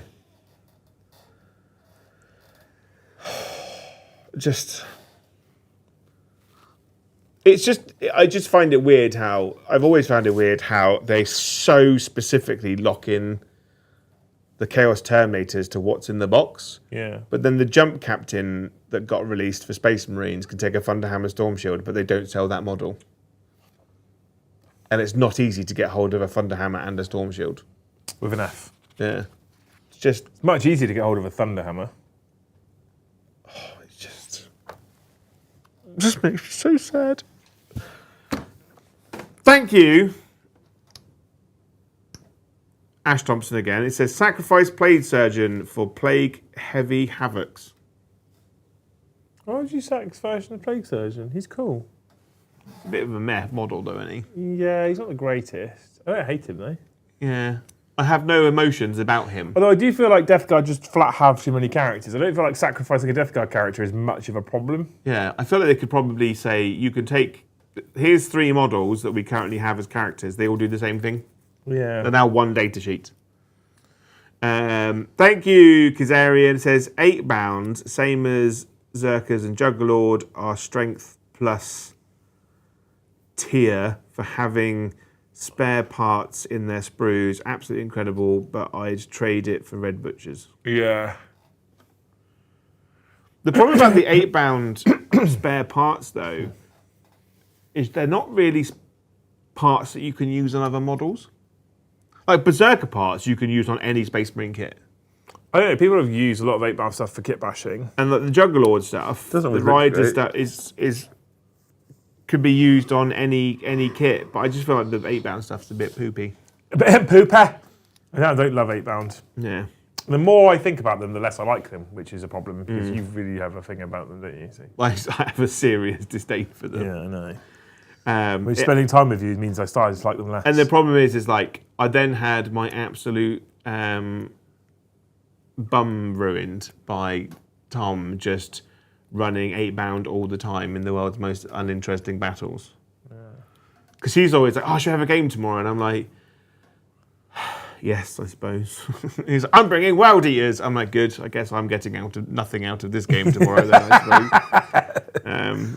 The only benefit is I turned up to work earlier. He has continuously told you, though, to just get good. Yeah. So, you know. Yeah. But the good news is that his units got worse. So I have got good. Yeah. You can now kill them now. Yeah. That's what I wanted. That's all I wanted. I just wanted to be able to kill models that are in my opponent's army. That's all I want to ask. Winged Demon Princes are mental good. And mental good. Yeah. You see what you like, those. Winged Demon Princes. Yeah, Winged Demons are banging. And in my favourite detachment, there's an enhancement where you can allow the Winged Demon Prince to heroically intervene for free. Yeah. So he's just like, bam, mortal wounds, bam, I do mortal like wounds. the fact that your sorcerer can join Noise Marines and gives them ignores cover. Really useful. Yeah, on a unit that ignores cover. On a unit that already ignores cover. That sorcerer is about as useful as tits on a fish. You know, he's that's shit. He's the most non-character that's ever existed in an army, I think. On Tormentors with ignores cover isn't the worst, but it's not good. The only reason I'd take him, right, is that there's nothing in this book that's less than 80 points apart from him. Yeah. So he is my home objective holding model. I need to get one just so I can just sit him on an objective at the Mac. I think I have one in the at home half. I'm going to convert. I'm going to probably get a different model because that model is not nice. Yeah, okay. Chat, we're on 64 members now. Thank you, Cube Steak. Great name. With Chaos Space Marine Creations of Bile Revive Strat, are new Plague Marines worth including being battle line? Where's the? I think for the most part, most of the god-specific battle line units are better in fucking Creations of Bile than they are in their own codexes. Yeah. I would say that the difference is that Plague Marines have great synergy in their parent codex because they make something afflicted when they shoot at it, which is very good. Yeah, it's kind of their unit ability. I've never rated Plague Marines as a good ally unit into Chaos Space Marines. Yeah. Like, Berserkers weren't very good as an ally, but now I think they're a much better option. Now you can have 20 of them. If you run 20 of them in Creations of Bile, you could get them to like move 10 with +1 weapon skill, or keep them as movement, or you can go +1 strength, +1 weapon skill. I think if you give them the weapon skill, having them hit on 2s is hilarious. And then any combination of +2 move, +1 strength, or +1 toughness is just a win, I think, in their book. Yeah. I think Rubric Marines with Flamers are really good in Creations of Bile because apart from +1 ballistic skill, because you give them the Flamers, all the options are great. And Noise Marines are incredible in Creations of Bile because you can take 18 of them for less than 500 points. Yeah. And +1 ballistic skill fitting on 2s and +2 move, making the move 7. Really good. It feels like an absolute mistake that the Lord Exultant can't join Flawless Blades. It does feel like an actual mistake. Yeah. Only because it says here in the Lord of the Host, if this model is attached to an Emperor's Children battle line unit during the declare formation step, he has the Infiltrates and Scout 6-inch abilities, and yet the only thing he can do is join Infractors and Tormentors, which are both battle line. Yeah. I just feel like there's a miss there. I mean, it's kind of like when... I guess it stops you from taking him as an individual model without leading a unit and gaining Infiltrate and Scout. Yeah, but I suppose like the Lord Exultant is, to me, kind of feels like when they released 10th edition and the Archon could only join Campbellite Warriors. Yeah, it was a mistake. It feels like a mistake. Yeah. Yeah. Lucius is just an absolute baller. I'd run him load up forever. See, I feel like the lone op's a trap with him. It's very matchup dependent, but there's so many units that can deep strike inside lone op range and just delete him. I'd run him load up forever, honestly. Or there's units that can just move into lone op range. Yeah. I just think it's too... and then we come to the auto take, Fulgrim. Use the Balefire Acolyte from Chaos Space Marine Kill Team as your sorcerer. I'm probably going to use a Horus Heresy model. No. Yeah, I'm probably going to use one of the Horus Heresy models for it. Have you had more? Yeah. More stuff have come in. Good Lord. Good Lord. We are on 69 members. Thank you, Johan Gustafsson, for 1 gift membership. Thank you, Grey Cartographer, for becoming a Jarl, what you're talking about. What a hero. Go into Discord and join the Jarls only giveaway, or Jarls Plus, isn't it? I don't know. Yeah, Jarls and above. Yeah, because it's not like Jarls only. No. What are you talking about? Yeah. But the Jarl is the intro point to joining that one. Thank you, Sir Galahad Grail Hunter, for gifting 5 memberships. Thank you, Sir Galahad. I hope that the weather's really nice this weekend for you, and you can do your hobbying outside. Ooh, right? That's nice. You don't get interrupted, but you have like a crate, like a cooler full of really nice drinks, and you can have a barbecue, and it's just great, wonderful. I love eating barbecue. I don't like doing the barbecue because I always end up doing the barbecue and I hate it because I just associate it with work. I love doing the barbecue. It's my favourite thing. Thank you, Johan Gustafsson. Mentioned during the game the other day, I'm on a mini vacation having this week off. The sun is out, the weather is great and warm, a friend's coming over soon, so the day will be spent outdoors. Oh. Yeah. What kind of friend? Sexy One that's going to put their finger in you? Oh. Yeah, but that's a double-edged sword though, isn't it? Why? What if they got like sharp nails and he just jabs you in the ear repeatedly? Okay. Yeah. Yeah. You've got to be more specific. Okay. Yeah. I'm sorry. Yeah. I'll try harder. Thank you, Johan. He says, croquet and beers are on the schedule. Okay. Not crochet. As in like the lawn Cricket. The lawn cricket. Yeah, it sounds like it. Yeah. Are you wearing a sweater vest? I hope so. Yeah. And like cricket trousers with the strong pleats in. Oh, I'm into Yeah, it. I hope that's what you're wearing right for now. On schedule. Maybe some gaming in the evening. Definitely. It shouldn't be a maybe. It should always be a definitely. We'll see if we pop in during the stream later as well. I really hope everyone's having a great time. Is having a greater time as I'm having today. I minced all the words there. Yeah, but we got there. We got it. We Yeah. liked that. Yeah. Hope you have a lovely time. Yeah. Yeah. With your lawn bowls. You got to be a real certain type of person, don't you, to play lawn bowls? Yes. Yeah. You got to have a big garden. Yeah. It's not full of dog shit. Really like children. I wouldn't involve children in. No, that's not why. In- You wouldn't involve them in the game. No. It's just the type of person. Oh. Yeah. No. Are you wearing a straw? You know they have like the straw. No, it's top fucking hat. 5 minutes past 4. I want to go get some dinner. No, but they're giving us money. I haven't even written my list yet. Yeah. Or got all raised models on the boxes. Thank you, Captain Rex, for 5 gifted memberships. I hope that Liam never calls you a paedophile. You know, short but sweet, that one. That's not a strong hope. It's likely yeah. to happen at some point. Yeah, the bar is very low on that one. I'm sorry. I hope you never get registered. And I hope you never do anything to get you registered. I hope you're squeaky clean for life. And you break no laws. Thank you, Simred. Sacrifice Wraith Knight.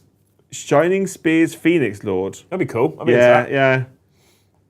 Yeah, down for that. I like The that. Wraith Knight's a bit of a non-entity, isn't it? I think. The Wraith Knight. I like the Wraith Knight. I'm a big fan of the Wraith Knight.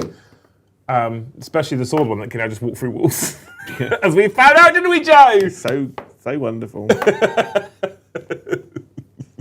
How many wounds does the Wraith Knight have? 18, I think. It might be 20. Could 6 flawless blades kill a Wraith Knight? Oh, 18 attacks. 18 attacks, hitting on 2s, wounding on 3s. Do they get sustained? Yeah, why not? 18 attacks hitting on 2s is with sustained is what? So that's 3. So that's literally 18 hits. Yeah. Statistically. Yeah. Wounding on 3s. Well, that's 12 wounds. Yeah. AP2. 3. AP3. Mine's got a shield, which I think is a 5-up invulnerable. Yeah. So that's what, 9 wounds. Yeah. So it's 18 damage. Yeah. Mathematically. So if he's got 18 wounds and it's dead. Yeah. That's exciting, isn't it? Yeah. Yeah. But could a model... Oh, wait, hang on. No, I think he's got -1 damage. they're fucked, aren't they? And we all know, according to Games Workshop, like Fulgrim could do it with all of his swords tied behind his back. You know, blindfolded. You know, in a bin. Thank you, Sir Galahad Grail Hunter. Remembering when people at the start of 10th edition were saying this was about Terminators, besides Deathwing and Wolfguard, it's clearly not. My Deathwing army will be getting a rival in the Wolfguard list. So I was having this little it wasn't really a discussion, it was a one-way conversation like most of the ones that me and Liam have. If he has a shield, by the way, I forgot, it's a 4-up invulnerable save. Oh, that's good. So you'd only do 6 damage, and then it's -1 damage, so it would actually be 6 damage. Yeah. So I think because basically Liam has basically said that he is doing the Space Wolves that we get. You know. Tom has said he's doing Space Wolves. Lee said he's doing Space Wolves. And I think Bannon said he's doing. So in our group chat of like 10 people, I think half of them have all said they're doing Space Wolves. So I was like, there's no point in me doing Space Wolves. So when everyone's doing Space Wolves, I'm gonna force myself to. I say force myself because I probably quite enjoy it. I'm gonna really hit the Dark Angels hard, I think, and get them knocked out. We could have a real Wolves versus Dark. I actually wanted to talk to you about this. I was going to do it off air. Yeah. Because I have this concept of perhaps you and I, maybe we could use Liam and Joe shows on Thursdays to do this. Space Wolves, Dark Angels, Yeah. Crusade. Oh, that's a cool idea. Yeah. I think it's a thought, isn't it? I'm down for that. I really like. I feel like I want to really embrace the Dark Angels, and I have decided that Inner Circle companions aren't that great. What? Because to make them good, you have to put A character in them. A real subpar character in them. Azrael. Well, no, one unit has Azrael in, Yeah. but I feel like Azrael is wasted in them. I don't think he is. I think, because then the other two units, you have to put librarians in. Which are cool. They're cool, but they're not good. They give a unit a 4-up invan. Yeah, but For 65 points. yeah, but you're paying 65 points for a guy to stand there and kind of be a bit shit. He gives them a 4-up invan. Yeah, you have to pay 60 points to give them the same rule that Blade Guard already have, and they are much cheaper. I just think Blade Guard now are criminally cheap. I think Blade Guard shit all over them. I don't think it depends, because Flawless Blades do get, not Flawless Blades, sorry, Inner Circle companions do get a sweep profile, and the other thing you have is they just fucking look cooler. They do look cooler than Blade Guard. They do. I don't know. You get in the fucking bin. I do really like Blade Guard. No! They're my favourite. I am shooketh. It's just really cool. I love Blade Guard.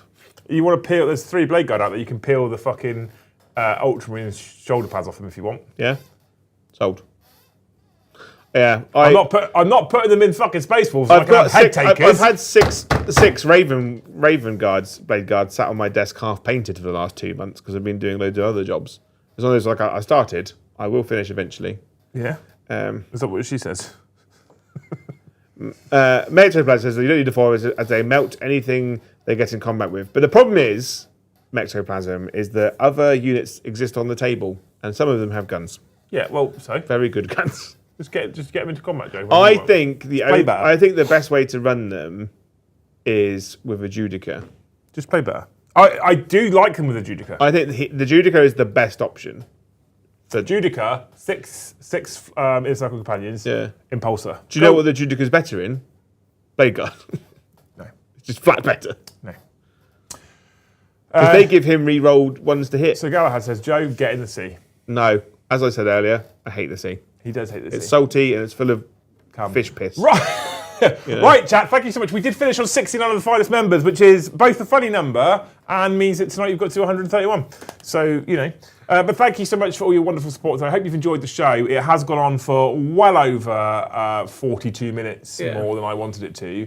We're now going to get ready for tonight. I haven't even got Dats and Dez's army out of the boxes yet to make sure it's not all broken. What I checked... We had a quick check there, didn't we? Yeah, what I checked all weekend, it looked fine, it looked good. I haven't written an army list. I'm not massively excited about running Death Guard because the 85 million characters, so don't expect to see that tonight. I don't think that's something I'm going to do.